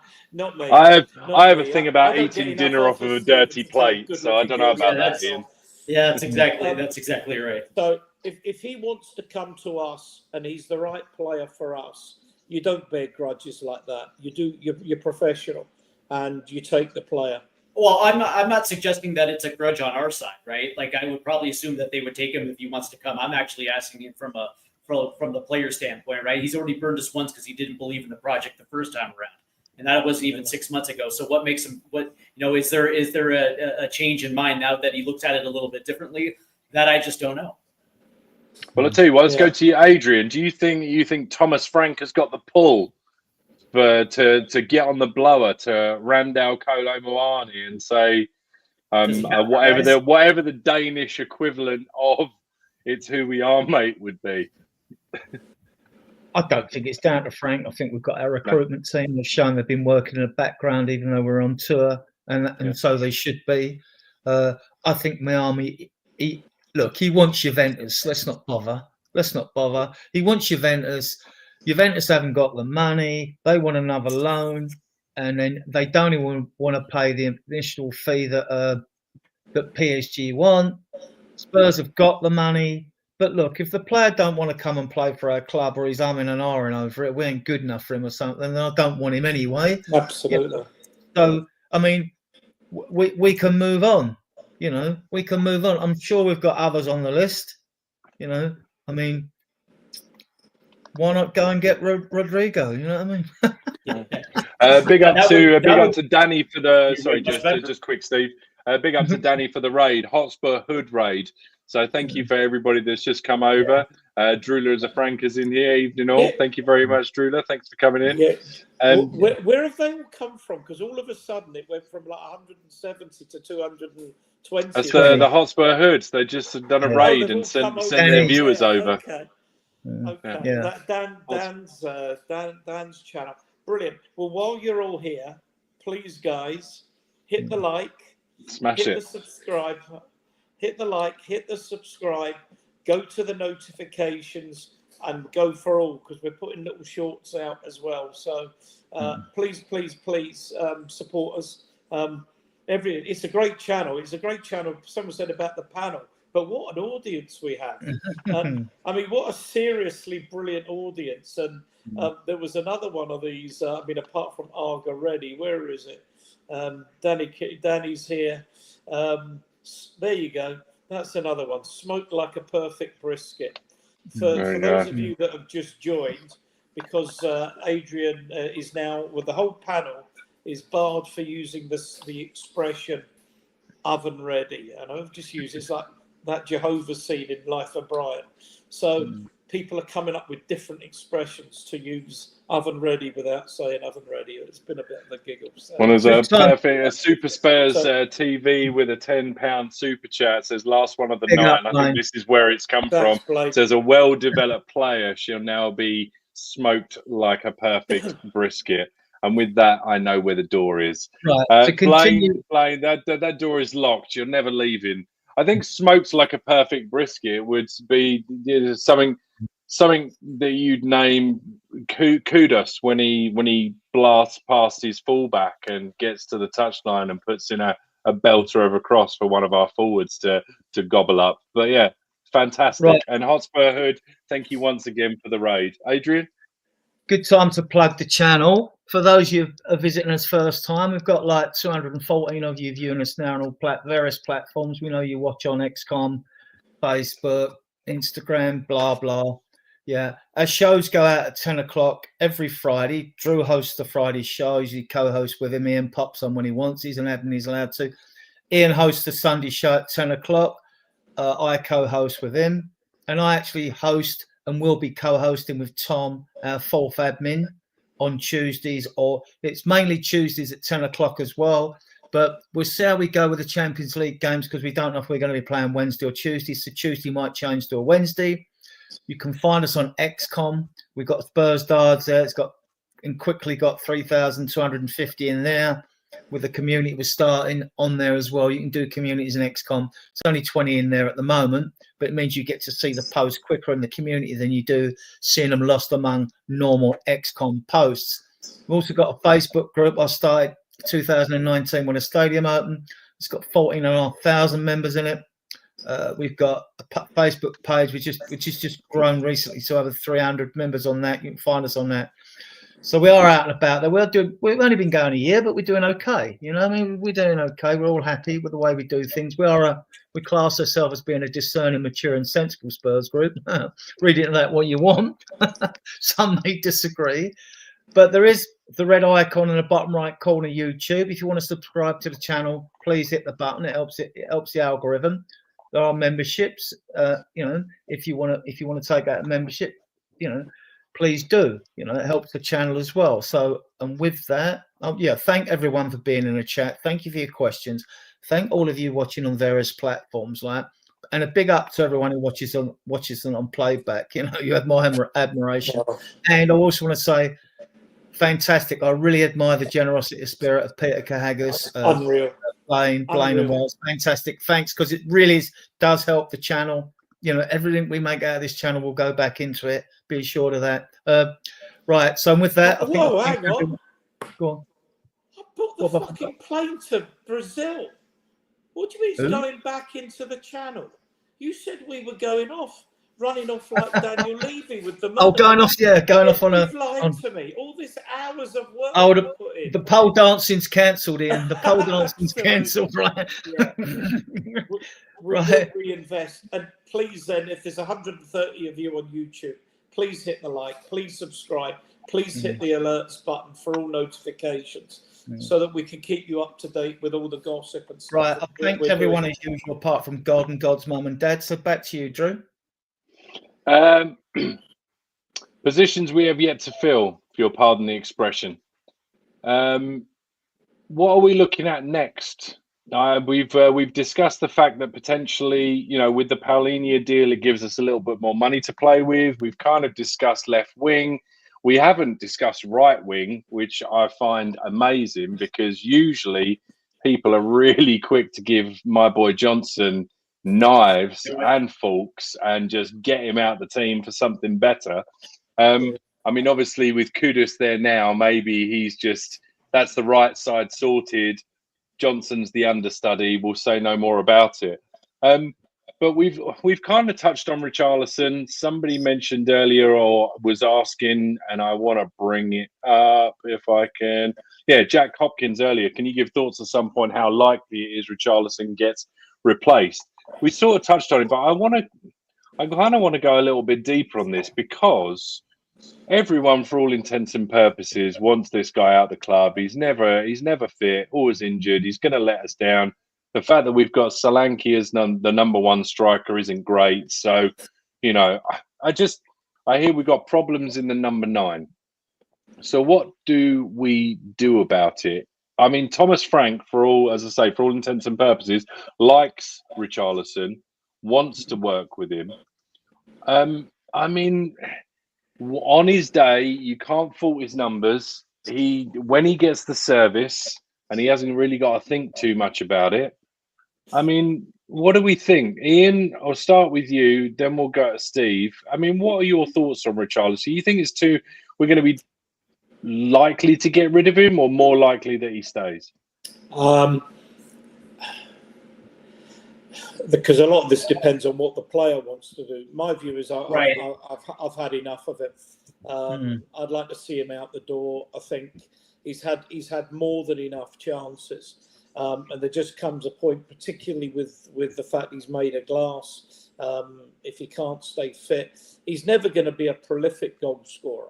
And in fact, one thing that the club, if you could break the bank, if we could break the bank and sign Isaac now, you would just be, a player like that with an all-round game and a beautiful finisher. I think that would be really would be the cherry on the icing on the cake. Solanke's a good player. I like Solanke, and if he gets the service and gets the fitness, he'll score more goals. I've no problem with that. I think he'll actually thrive quite well. But Richarlison, no, absolutely no. I mean, we can start throwing some names about. I would like to see Moani there because, again, I think he's got something about it that would work for us. But I don't think we progress with Richarlison there. But can he be persuaded to leave the club? Well, I mean, there's ways. For example, if Thomas Frank says to him, look, I've seen enough, you won't be in my squad. So if you want to go to the World Cup, if Ancelotti will pick you when you're sitting in the stands here, that's fine. But you won't be getting a squad number and what have you. I'll only play you if in an emergency. I mean, you can encourage people to leave. Whether we'll do that, I don't know. And of course, a lot depends on can we get confirmation that the players that want to come in or we want to come in will come in. Well, I mean, that's another story. Yeah. I mean, people think I'm mad, and I can understand anyone on the panel or in the chat saying you're off your trolley. I actually think Nicholas Jackson would thrive under a Thomas Frank system, because I think the ball would be the kind of channels and the kind of areas that the ball would be played to him, with the ball in front of him rather than the ball behind him, would work with him. But I mean, again, this is Chelsea saying, well, we'll sell him for £80 million. Well, no, not for £80 million. I'm thinking half that. It might be worth if we're looking for somebody. But even that would be a risk because his record is patchy. But just, there's things about his game that I just think would be things about his game that I think would thrive under an Ange system, and he stays fit. Solanke's got to stay fit. But, there are plenty of forwards out there. That's the one thing. Sometimes you get to a close season and you go, well, we want another centre forward. Well, who's out there? Well, there are quite a few out there. Vlahovic is out there. Moani's out there. Jackson is out there. And there's a few other names you can band about as well that can be signed. So, There's players out there, but yes, we've got to clear some squad space. I do think Son is leaving. I think I've asked that. I'm pretty sure Son is on his way out. Steve, what do you? Where would you like to go if we were moving? Would you stick or twist? I don't think we're going to have a choice now, are we? Right. So, I mean, me personally, like Ian, I've wanted Richarlison out the door for a year now, just because of the fact that he's just never available. And then when he is available, he always pulls a quad or tweaks a hammy or gets a grass cut on his big toe, and now he's out for 5 weeks, and now he's got to get back into form. It just seems to be a never-ending loop. But that being said, right, from all from everything that I've heard, the club and new coach Thomas Frank actually likes him, and actually thinks that he's going to be to fill a role. So I probably assume that they're going to stick with Richarlison. And again, that's a risk in itself, because you just never know if he's going to be even available for 20 appearances this year. So from that standpoint, Ian hit the nail right on the head. It really comes down to the player, right? So Spurs and Everton, or Spurs and the club from Brazil can agree on a transfer fee, but if the player does not want to go, then it's a completely moot point, right? Now the only thing that they can do is bring in another striker and maybe challenge Richie for his minutes, and whether or not that has an adverse effect on Richie or vice versa, I guess. But that being said, I would probably just assume what's going to end up happening is Richarlison's going to be wearing a Spurs shirt in the 2025-2026 season. Adrian, you take Watkins. Oh, yeah. I would take another striker, but on the Richie thing, I mean, you can, like Ian alluded to, you can make it uncomfortable for the player if he doesn't want to move. You can say, 1, you're not in my squad. 2, I'm not going to add you to the European Champions League squad either. So you can make it uncomfortable for the player. Frank apparently likes him, mind you. I mean, you're not going to. There's not many managers that are going to throw players of another club under a bus when you're with another team. You just don't, especially this there, soon, right? Yeah. You just don't go there. So, but he missed a sitter, didn't he, yesterday as well on the far post as well. Like, I think Ian would have scored that. You know what I mean? Wow. I tell you what, this is a really good point, Adrian. What do you think? It seems like everyone blames Ange and the med team for the injuries last season, yet Richie never gets the pass from people, always gets blamed himself.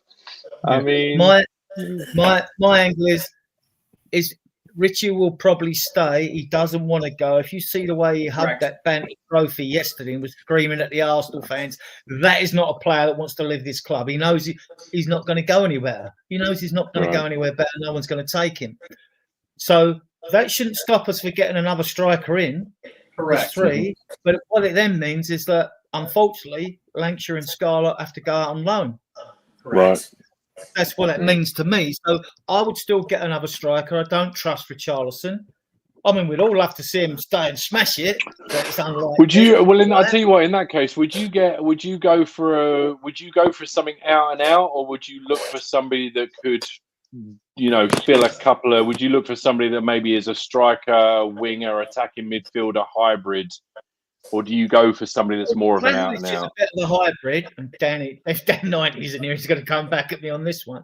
He's a bit of a hybrid of a striker. And if Juventus really want Moani that bad, they're going to. I mean, Vlahovic is virtually up for peanuts. You'd get him for 20 mil.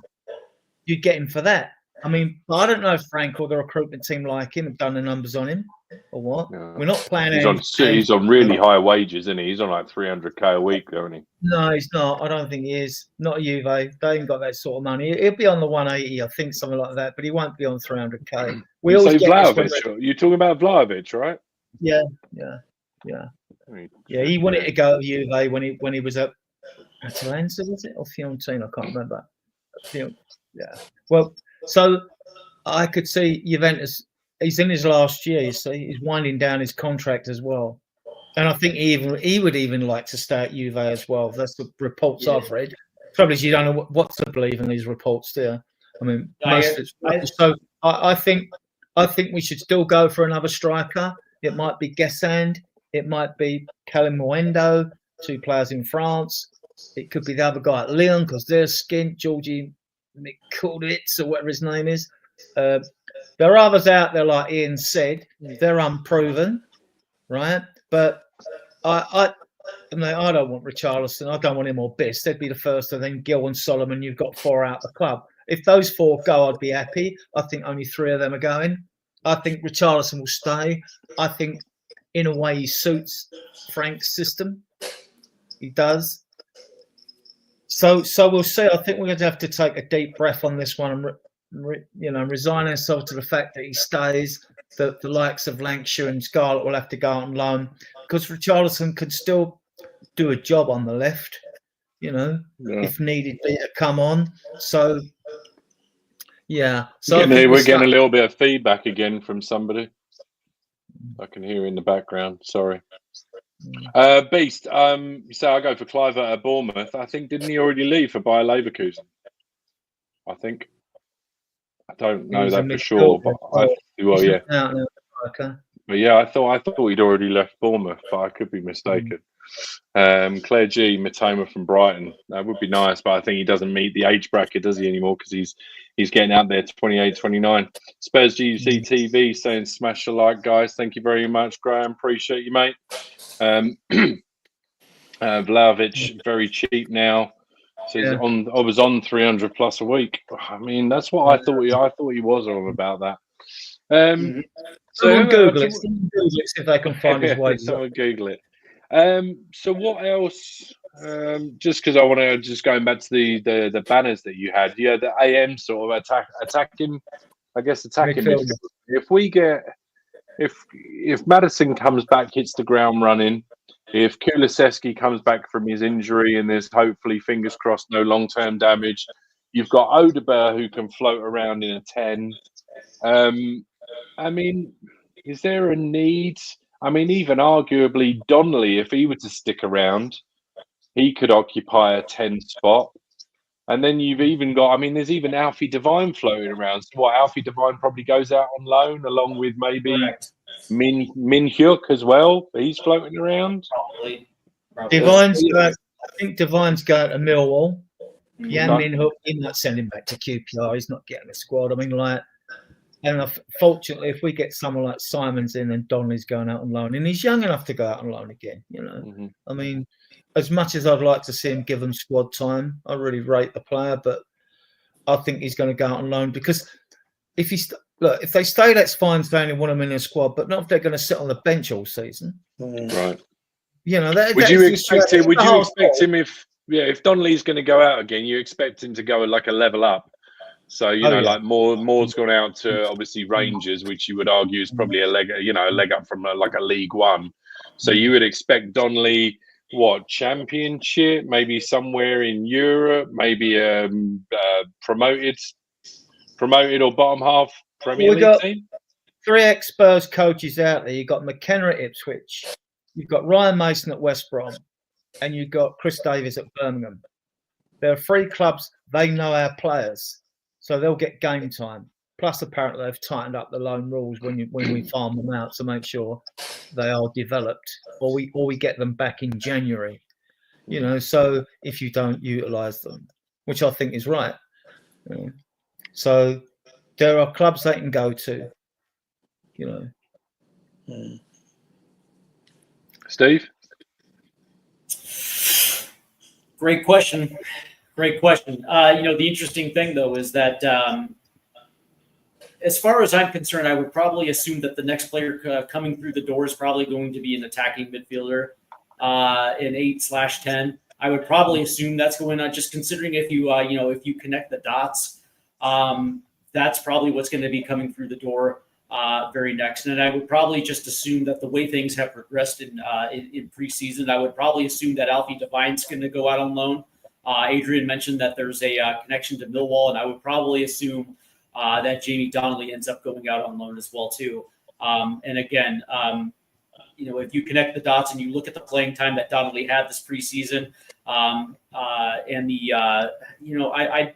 to be honest with you, I was expecting a little something more from Donnelly. It was good, not necessarily great, and I wonder whether or not if he's ready from that jump from League One to the Premier League. But that being said, it's like from the the way that I look at this, right? I mean, I think that you just had somebody in the chat was saying that, Kudus can play the 10. I think you mentioned that Odebear can kind of circle around in that position, but I just don't think that Thomas Frank is going to want to, are going to want move certain players off a position to facilitate that, especially knowing that Kulusevski's still a couple months out, right? So there's going to be a need specifically at that position. So, again, if you connect the dots, you can totally understand exactly what's going to be the next position coming through the door. Although I would probably say that the next position after that will probably be the left wing position. I mean, that right now is when you're looking at everything on the pitch. Right now, I don't think anybody can't disagree that right now, I guess the weakest position, especially across attacking three, is going to be the left wing position. Regardless of how good Wilson Odebear looked yesterday, the fact remains, I don't think anybody is going to disagree with the fact that I don't think those two are ready to handle the consistency of week in, week out at the left wing position at the Premier League level. So I probably assume that it's going to go attacking midfield first and then left wing. I think left wing though. I'm expecting Simmons is going to play on the left wing once we. Simmons is a natural 10, but he did play on the right side with Leipzig. But I mean, I guess you can say that he can play there. But that being said, it's like you're almost neutering his strengths by moving him to the left side. Yeah, I mean, I guess not. He's a right footer. I guess not. Yeah, I mean, there are. I mean, so say someone put in the. Someone put in the chat about Mitrovic, and I'm going, Mitrovic, where is he? And he's 30 years of age, and he's gone to Saudi. So and he's also on 400 grand a week, I think. He's not coming back. I mean, we do not want another 30-year-old. I mean, it's not, and particularly it's going to cost us a fortune in wages. That's not happening. Although he would have been an ideal player. I mean, I think once you've got to Saudi, you've retired. I mean, you are a very a well-paid retirement home as far as I'm concerned. Well, and then also I just want to say that Vlahovic isn't going to come here either. Yeah. Word is that the only place that he wants to go outside of Juventus is AC Milan, and Juventus will never sell to AC Milan. So and by the way, I don't even know if his skills even translate to the Premier League anyway. So I just don't think Vlahovic is somebody that is going to work out. Yeah, I mean, my tongue's very much in my cheek with about Simmons. I mean, just the thing is, I mean, if we don't, it would appear that Chelsea and Tottenham, it's Simmons or Garnacho. I mean, I like Garnacho. I think he's got a high ceiling, and I can understand a lot of people. Adrian looks at his numbers, but Odebear's numbers are awful. But you can see Odebear's a player, and I think. Garnacho, I was in Bilbao when Garnacho came on. That was the one time I thought Man United might take us. As soon as they brought Garnacho on, they were a different side. A little bit, yeah. I'm not Does against. anyone? Go on, I'm not against having 8 midfielders at the club, because when you've got a squad of 25 with 2 in each position, that's 22. The extra 23 is the third goalkeeper. That leaves you 2 extra positions to fill. I don't mind having 8 midfielders, because last year our midfield was pants, right? Through injuries and other I love that reasons, saying. pants, right? So to add 2, and look, you pick up more yellow cards and red cards in midfield than you usually do, unless it's a centre back or something, than you do in a pitch. So you're going to get suspensions and injuries in midfield. That's where the engines of teams are. Most games are won and lost in midfield. I don't mind having 8 midfielders. That isn't my issue. I mean, it's whether you, as a midfielder, you want to be one of 8 midfielders and perhaps not get the game time you want. That might be. But listen, this is what Frank has to sort out. I mean, he said he's already expressed his love for Basuma and Bentancur. All right. Bentancur ain't signed a contract. It might be they say, well, we've offered you the same terms. It looks like Spurs have turned around and offered him the same money, basically. That's what I'd be sniffing at that. That'd be my theory. And he won't sign. He wants more money. And eventually I think the Spurs will say, well, no, we'll let you go then, right? Yeah. And Basuma again, you can look, if we get Simmons in, I'd love to get him in. With me and Eze, I wanted Eze and Dorgu last year, but if it was Simmons or Eze, if Eze's really keen on Arsenal, I don't know if all that's true or not. The only reason I'd have lent toward Eze is because he's homegrown. Other than that, Simmons is younger, right? Best Dutch player. He's the best Dutch player, right? And so I would take him. You know. Yeah. There's a few people coming in late saying Simmons is going to Chelsea. We've actually had this discussion, and maybe we'll know in the next 48 hours. But this is a really important point that Graham made about Simmons. I know we haven't got Simmons, but Simmons, Odebear, Kudos could all play left wing, right wing, or 10. Oh, can I have that back? Sesko has chosen to join Newcastle instead of Manchester United. Well, then Isaac might be going to Liverpool for the 130 well, million. that means Isaac may go, but that might, well, that'll be a straight fight for Moani between us and Man United then. But what the point of where there's so many things coming up, and was Montefiore was saying that this is good, Ian. Though it's good, though, isn't it? Because we now know that Liverpool spent big. They've got Florian Wirtz in. They bought another couple of players in. Yeah. Well, they ain't got an endless pot of money. We know Newcastle can spend all the money in the world. Their owners are worth 37, 36 billion. Yeah. But the point is, like, you've still got, you know, there still has the FFP to take into consideration. Same with City. City have done a lot of early business as well. This means I think part of Levy's ploy has been in the past when he's been involved in the transfers is to leave it, let everyone go out and get what they got, and we get a 3 run at what's left, basically. And these clubs can't buy all the best players, you know, so they can't buy them all. And still, I also love Simmons. I would love Simmons at the club. Yeah, just quickly, because there are people coming on and off. The talk with Simmons tonight was, I think it was Brett that said that he has dismantled. So it's not really the right word, but taken references to Leipzig off of his Instagram account. We heard today that we've apparently made further contact with Leipzig, and we have. Yeah, correct. We've met their asking price, and we are talking to the player who hasn't ruled us out. Now, Chelsea, I don't think can get the deal done at the moment. I haven't met the asking price. The other thing, there's a lot of speculation about they're going for Garnacho, and they can't surely sign Garnacho and Simmons. So we'll know. The word on the street is we will know in the next 48 hours. We'll know by the time I do my show on Sunday night whether Simmons is likely to be a Tottenham player or not. Because see Steve itching to get in there. Yeah, I just wanted to back this up just to remind folks that Chelsea actually got hit with a UEFA ban about a month ago, and so the confines around this ban is they actually have to show a positive transfer balance by the end of the summer window, or they're not going to necessarily be able to register new players for UEFA competitions, which means they have to sell players in order to add players, right? Which is the reason why we kind of swooped in on Xavi Simons, because they understood exactly the precarious situation that Chelsea's in, and that's the reason why we swooped in order to do it. It's also the reason why he's actually considering it. So I think that's actually a very important context behind the Chelsea situation. Yeah, I mean, Chelsea cannot go for Simmons and Garnacho. I mean, I actually made a comment earlier. I don't know. It must have been one of the chat groups that Chelsea are going to have more left wingers than the Communist Party the way they're going. So they surely can't sign Simmons and Garnacho on top of Neto, and who else have they got playing left? They just bought Bruno Gittins, didn't they? Isn't he left side? They've got.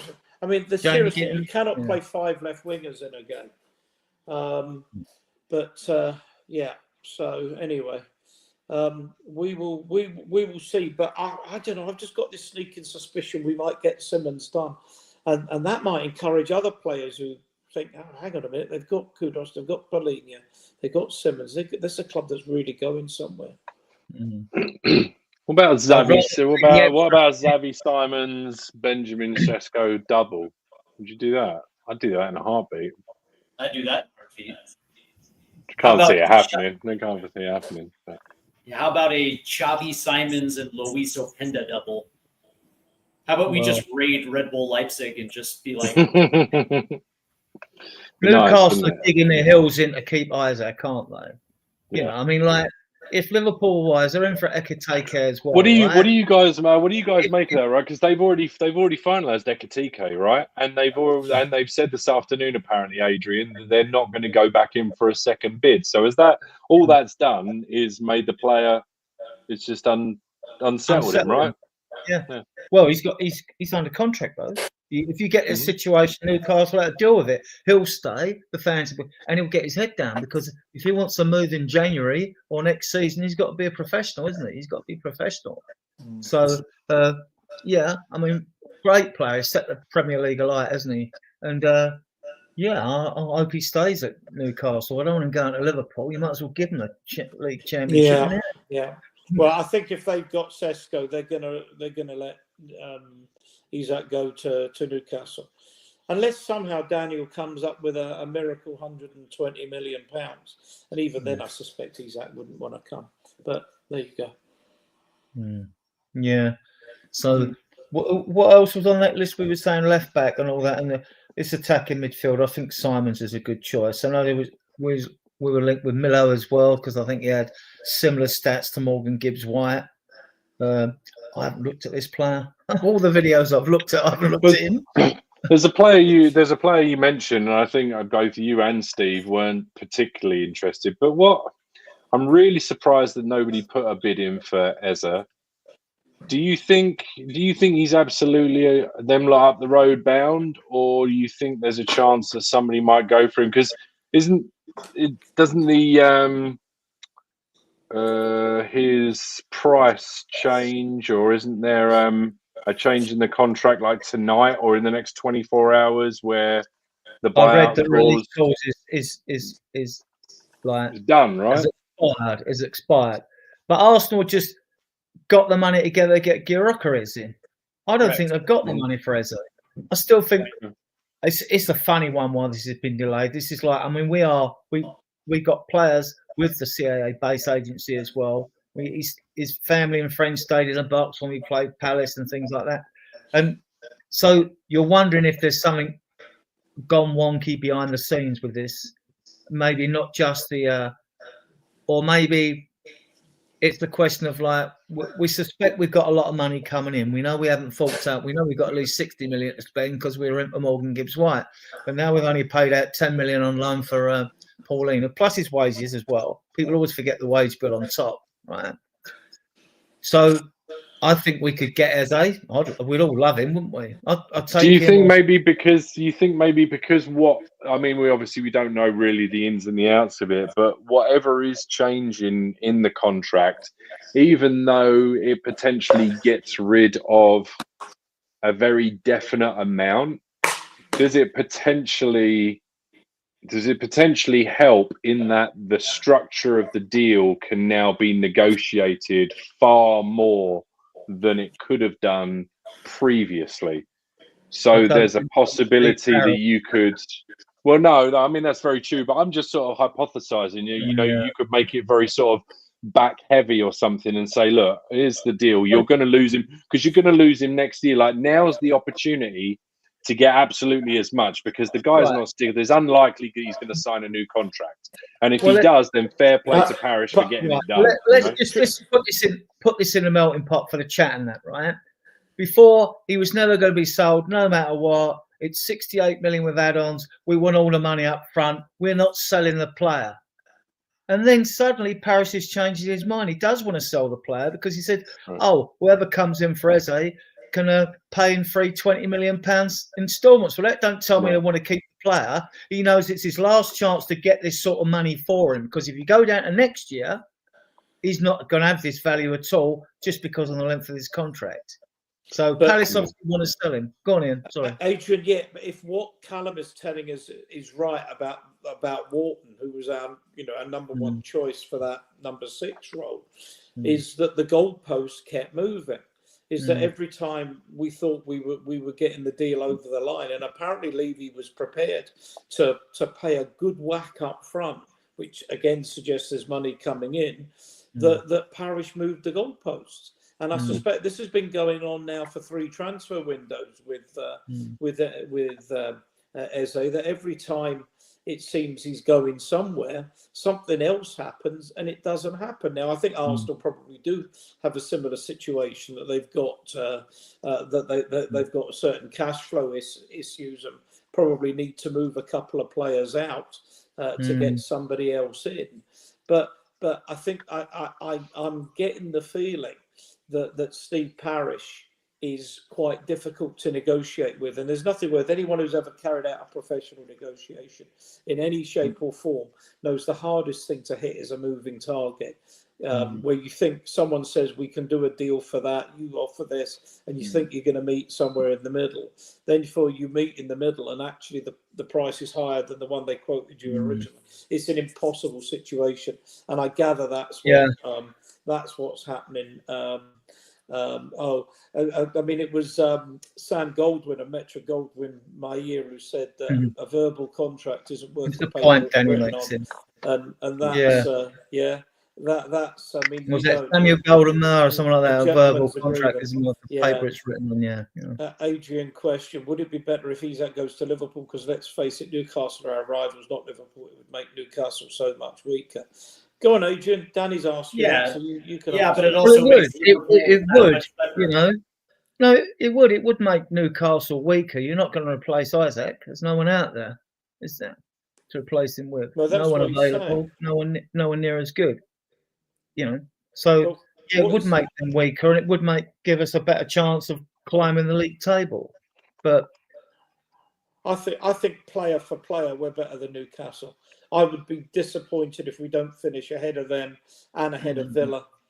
I think they've got a fantastic midfield, Ian. I think their midfield's as Newcastle. yeah. It's as good as They Liverpool. do. As good as Liverpool's on its day. You know. Oh, mind you, having said that, they At the back of that, and they've had a lot of injuries. You know, Sven Botman was injured, others were injured, and all that. I think their midfield's fantastic. With a fully fit midfield, Gamarish and Tonali.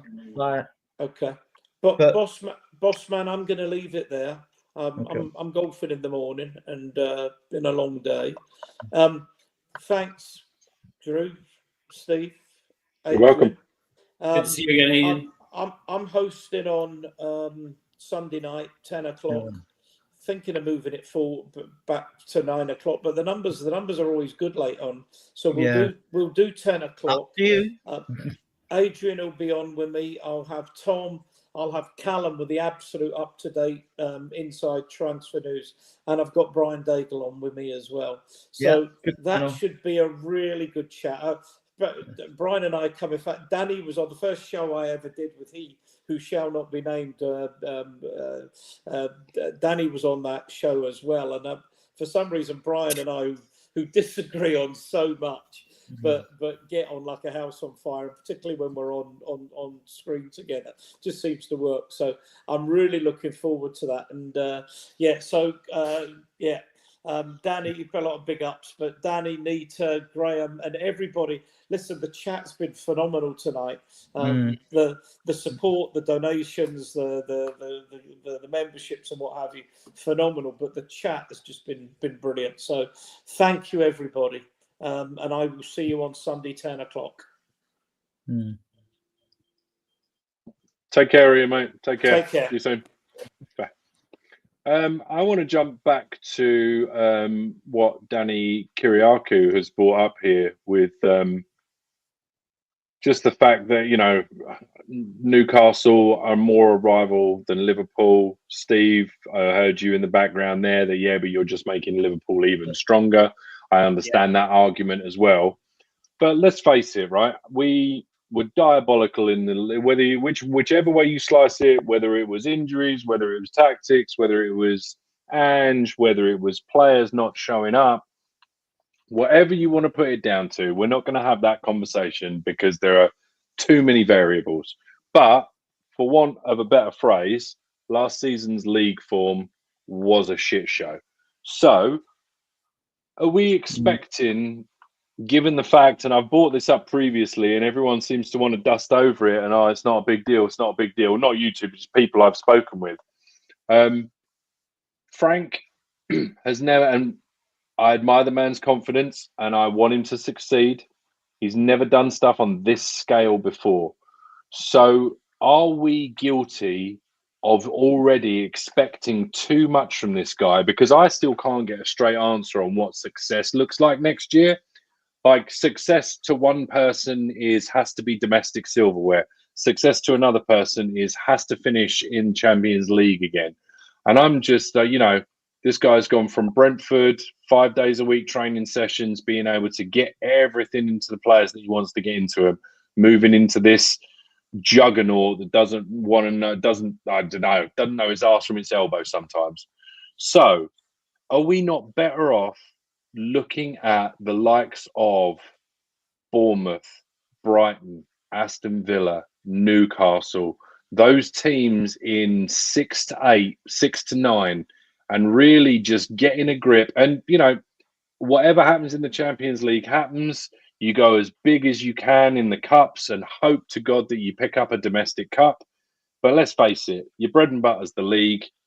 And we need to be aiming to get into Europe again so that we can pick up another European trophy, so that we can then attract another set of players that go, okay, well, they may not be there all the time, but they seem to be picking up maybe a domestic cup or a European, a Europa League every 2 or 3, stringing something together that is solid. Because I personally think we're expecting too much of this guy. And I just think Correct. if it all goes, if we're looking at Liverpool and them lot up the road and Manchester City as the things that we should be striving to be like immediately, I don't know, man. I appreciate, wanting to touch the stars and hit the moon or whatever that crappy saying is, but I don't know, man. I don't know. I just don't know. It's a really interesting conversation to me. And that's it. And I'm not trying to be negative. I'm just trying to be real about it. Like, right. And so far, yeah, I get that temperature from a lot of Spurs fans that, they're expecting something fantastic in year one. And I'm like, dude, pump the brakes, right? Because don't get me wrong. Yeah, we look good in a preseason game against Arsenal, but yet there's still building left to be done in the summer before this roster actually looks complete. But I'll say this again, because I've really been consistent on this, right?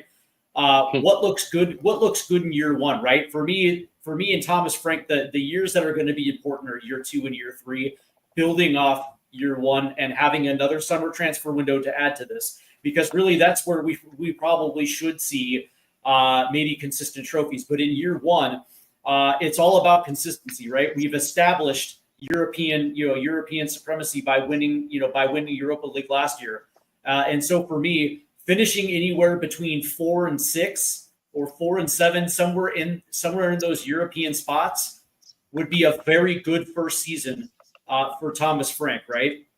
Absolutely. And sorry, just before we carry on with that, Spurs GCTV, big up my man. I just want to say thank you so much. You're always here, and just for you, Woolwich is shy. Yeah, there you go. I don't even know what Woolwich is, but I don't even Woolwich, know what Woolwich is. Woolwich is the place that them lot down the road used to be when they were the south, that team down south, and they came onto our patch and invaded our club. Yeah. So Woolwich is and they've changed their name. Steve, do you know what the original name was? Arsenal's original name? The Dial Road. Dial Square. Damn it, That's what what you were going to say. That you didn't repeat yourself. They were formed 2 years after us in 1884, and they've been called Royal Arsenal, Woolwich Arsenal. Yeah, whatever. They're different names as well. Anyway, they suck. On the issue, what we don't Success is not losing 22 in the Prem, regardless of a cup run. Yeah, for sure. Yeah, and for me, it's finishing those spots and reestablishing more European play. But if they can get to a final of the Leagues Cup or even the FA Cup and actually play in Wembley for a trophy, on top of at least getting to the knockout rounds of the Champions League, and I don't care if they go out in the first round of the knockout rounds, but at least getting past the league phase in the Champions League, for me, that's a very good first season and a very good first step for Thomas Frank, because again, he needs at least another summer transfer window to bring this roster completely together. Well, we've got a slim chance and no chance of winning the league and the Champions League, and Slim's just left town, right? So that's not happening. Correct. But on Frank, Correct. what we don't know about Frank now, what we've seen of him tactically and his team talks, everything we've seen about him is good, right? Apparently they call him a professor. He spends about 70 hours a week studying football, probably more, who knows, like, which is good. And I'm glad he's done it, because what he hasn't shown, This what he fight hasn't must been be able to depressed. show us is can he handle a game every 3 days, which is what he's going to do. He's never had to do that with Brentford. Right. Never had to do that. Then he's got to be able to manage the squad with European games and league games. Well, I guess this is the huge benefit.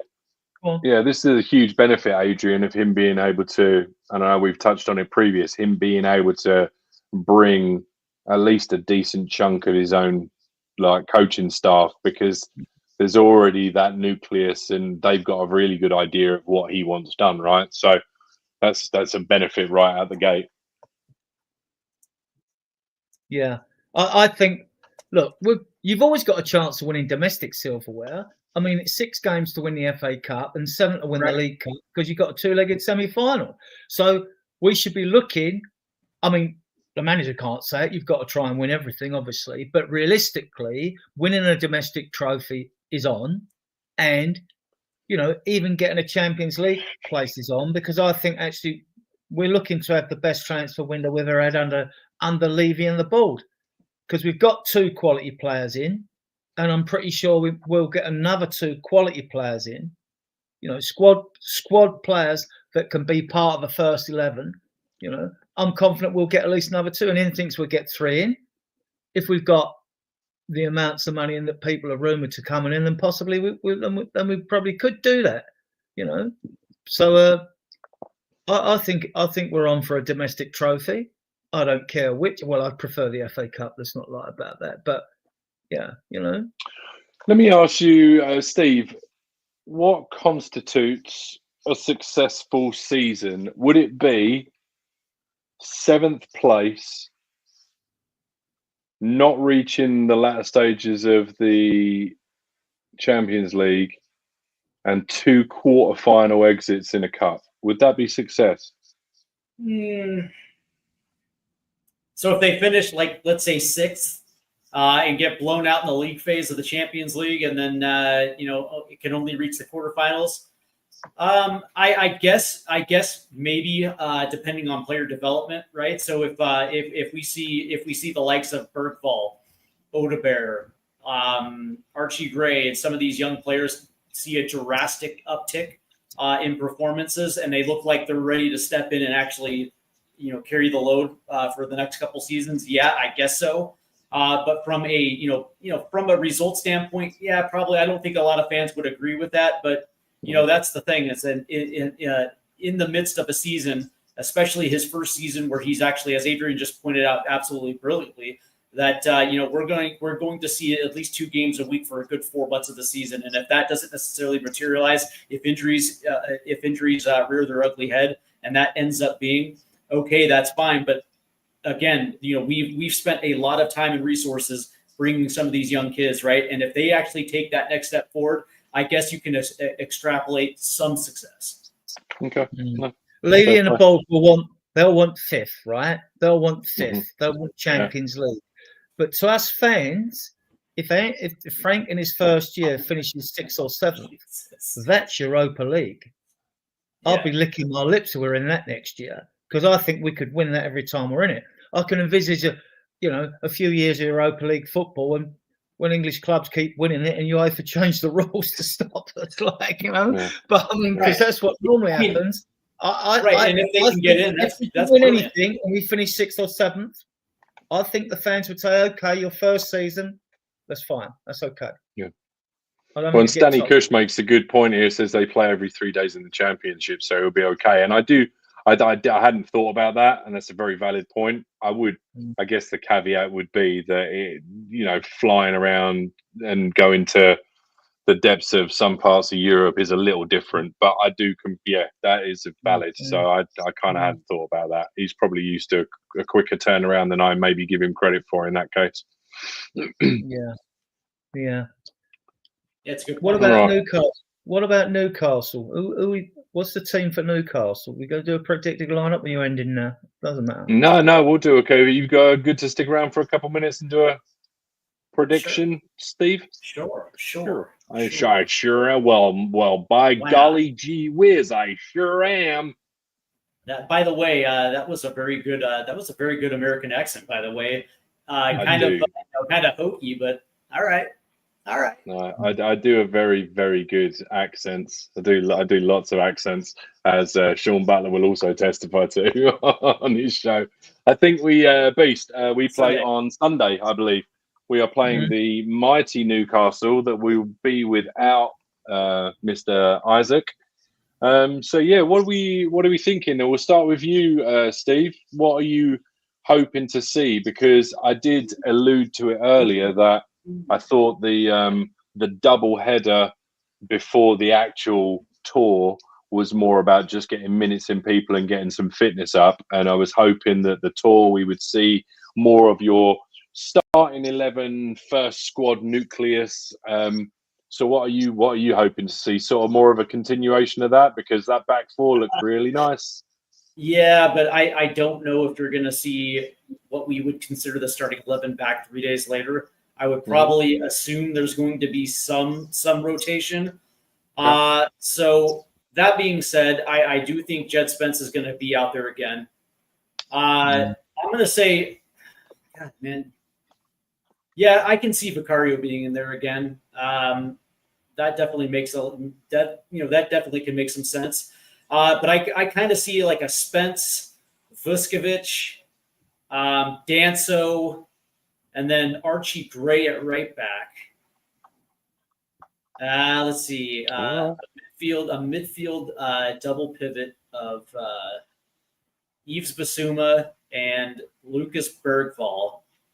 And then I'm going to say James Madison's going to start this one. He came on. Okay. He came off the bench. I think he gets his first start. I think Sonny is going to be on the left side, and I think Richarlison will start the first half, and then Brendan Johnson on the right. Okay. What about you thinking, Adrian? I think Spence has to start. I could see Kingsley getting a starting goal because we've got games coming up. I mean, when are you going to give him a game? You know, and if you're not going to give him a game, you might as well loan him out and just keep Austin. So I can see Kingsley getting a starter with Spence. Yeah, I mean, we could see Romero and Danso, and I can see Vuskovic coming on the second half and us like leaving VDV for the next game, resting him, all on the bench. Yeah. Midfield and up front will change. If Solanke's fit, he'll come in. Or he'll get a half. If he's got a knock and he's fit for a half, he'll get a half. So maybe Richie will start again. But midfield's interesting. Yeah, I mean, we went with Bentaker and Bergvall in this game. I mean, so I can see. Let's go back to that again. I can see Sarr starting. I see Sarr starting. He's developing well, developing as a player. I can see Sarr starting. Bissouma wasn't on long. He came on, then he got hooked. Was he injured or what? I think he's going to be available. He was only on for about 10 minutes, then he got taken off. I think he's going to be available. I didn't notice that. I think if I'm wrong in the chat, come back to me. But I thought he was subbed. He came on as sub, and then he was taken off. He was only on for about 10 minutes. Maybe he was carrying a knock and he was given a go, and I went, "Oh, okay." I don't know. No one picked up on it, but unless I'm going blind or something, which is possible. I mean, I wouldn't put it past you. Yeah, exactly that. So Sarr starts for me. Do we think Solanke's going to be fit potentially? I think fit enough to get a run out. I think he starts again, but I think Madison will come in. Yeah, on the left, I think Tell could start instead of Odebert, give him some leg time. I think. Do you think it's too soon for Polina to get any minutes? Yeah. He passed the medical and flew out today. So I guess. Well, I don't know. He might do a little bit of training tomorrow. He's a Spurs player, right? He's a Spurs player. He's signed. He's just got to pick the shirt up, and Pick the shit up. Fucking damn right. Do what, mate? The shirt up, sorry. So it's going to be interesting because Solanke might be available, but a big part of me thinks that they're going to hold him for Bayern Munich. And I think Madison does start tomorrow. Richie starts through the middle. I mean, like, depends. It depends. I mean, like, Sonny could start. He'll definitely get more minutes than he had against Arsenal. Sonny will definitely get a half. So this is where the lack of choice in the number 9 position. Unless you play Tell in the 9, unless you give Tell a game in the 9, and go Odegaard, Tell, and Kudus. I wouldn't be against that. Has there been any point during this pre-season where he's put 2 up top? They did that. We've seen Solanke and Richarlison up together. We did in the final. They played 2 up top against Reading in the first one. And I'm trying to think who, because they didn't do that against Luton, but the first one before that was against Wickham. There you go, Wickham. The Wickham Wanderers. We were pants in both those games. Yeah, I can't, and I didn't actually watch the first one, so I couldn't tell you. Okay. Which made the win against Arsenal all the more surprising because we were that bad. I mean, like, I don't think many fans went into that game with confidence against Arsenal, and yet we put them our regular 11 out, and we got the result. So, but it just goes to show you how much they were taking those games. I think they were just using those three games just to kind of get their feet underneath them before they went to Asia. Yeah, fitness really wasn't it? Well, I read Solanke. I'm sure he's going to be available for some minutes. But like I said, I understand kind of wanting to hold him back, just in case. If he's got a knock, you're not going to get him 90 though. I think there'll be more choices against Newcastle. It wouldn't be so upsetting to lose against the Newcastle as it would be against Arsenal. So I think you might see a bit of a weakening in this game before we fly out to play Bayern. I think this is this is the. Well, I'll tell you what. Let me let's just have a quick, because you've got here, if I remember, who were. The unused subs were, Kinski, and the more important, the ones that I was kind of wanting to pick out, Kinski, because you mentioned he could get a start, and obviously the unused sub, Yang, who's obviously out on the tour, Donnelly, and Vuskovic. So I could see them probably definitely getting a start here, maybe to give certainly VDV a little bit of rest, and my boy Vuskovic needs some minutes. Yeah. I always find the subs bench intriguing, mainly because when we're into a season, when you've got 25 players in your squad, you've got 11 on the pitch and 9 subs. You can use 5 with 2 concussion subs. Right. I'm always looking at who's the 5 players that have been left out of the match day squad. Is it because of injuries or suspensions? Because that can make a bearing on my thinking. Then you're going to get a real inclination into Frank's thinking when he starts naming a few teams and his subs bench, and then which subs does he use more than others as well? And then you'll start. It's always a clue to a manager's thinking, no matter what they say. I like to see what they're actually physically doing. See how decisive they're being, and if they use some subs more than others or whatever, then you think, either these guys are smashing it in training and they're on the bench, or he just likes them, But he hasn't said he's disliked any player, has he? which is good. Which is good manager too. Which is good from him. Well, he got his game manager right against Arsenal, that's for sure. He got his game manager right. Yeah.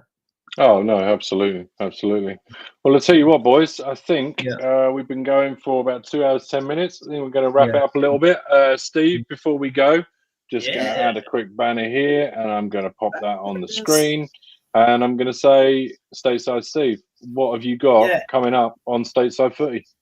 Well, I'm glad you asked. Well, today we had the episode of the American Hotspur a day early, as we had Luke Samuels from Spotlight on Spurs on today, and we had a really cool conversation today. So that is up already. So head on over there and hit the subscribe button, check that out. Also, Yeah. this weekend, we have 2 watch-along set for you. The first one is tomorrow night as Leagues Cup 2025 is underway as Major League Soccer and Liga MX have their midsummer tournament. And tomorrow night is going to be Orlando City SC versus Atlas. That's going to be at 7:30 tomorrow night. And then on Sunday, we have our first Tottenham watch-along of the season at 7 a.m. Eastern, which I believe is 12 o'clock UK time. So that's going to be absolutely a blast as well, too. Coverage starts at 6:30 a.m. Here on the East Coast of the United States. So I'll be up and early. Looking forward to another Tottenham win. All those live streams are going to be available on Stateside Footy, so make sure you head over there and hit the like and subscribe buttons. Awesome. Adrian, people can go over to eggs.com, do the Spurs Diehards thing. We've also obviously got the Facebook page. We've got the little subscribe button in the corner there. Anything else you want to say to the wonderful people in the chat before we head out? Yeah, we'll be broadcasting Sunday, same time, 10 o'clock UK time, BST, British Summer Time, that is. Ian will be hosting, I'll co-host, and Ian's already sorted out 3 excellent guests. Brian Dable's on. Who's yourself? Was it Jim Oso Spurs? I forget who else he said now, but we always have good guests, like knowledgeable guests. We always have knowledgeable guests. So yeah, I'm looking forward to it. I always look forward to our shows. They're always good. They're always interesting. We always try to make them interesting. We always bring facts to the table. Awesome. Well, we are going to be back next Friday. You got Ian's show Sunday. You have got your show on Tuesday. So there's going to be lots coming. Hopefully, there's going to be some movement in the transfer window. Hopefully, we'll get a result on Sunday, even if it's 3 meaningless points. I will absolutely take them. Long may it continue. And yeah, come on, you Spurs. We'll see you next week. Take care, everybody. Thanks for the short chat. outro for you guys. Short outro. Yeah, because just quickly. ones. I know. Well, I know. It's very true. Everybody in the chat, usual regulars, you know who you are.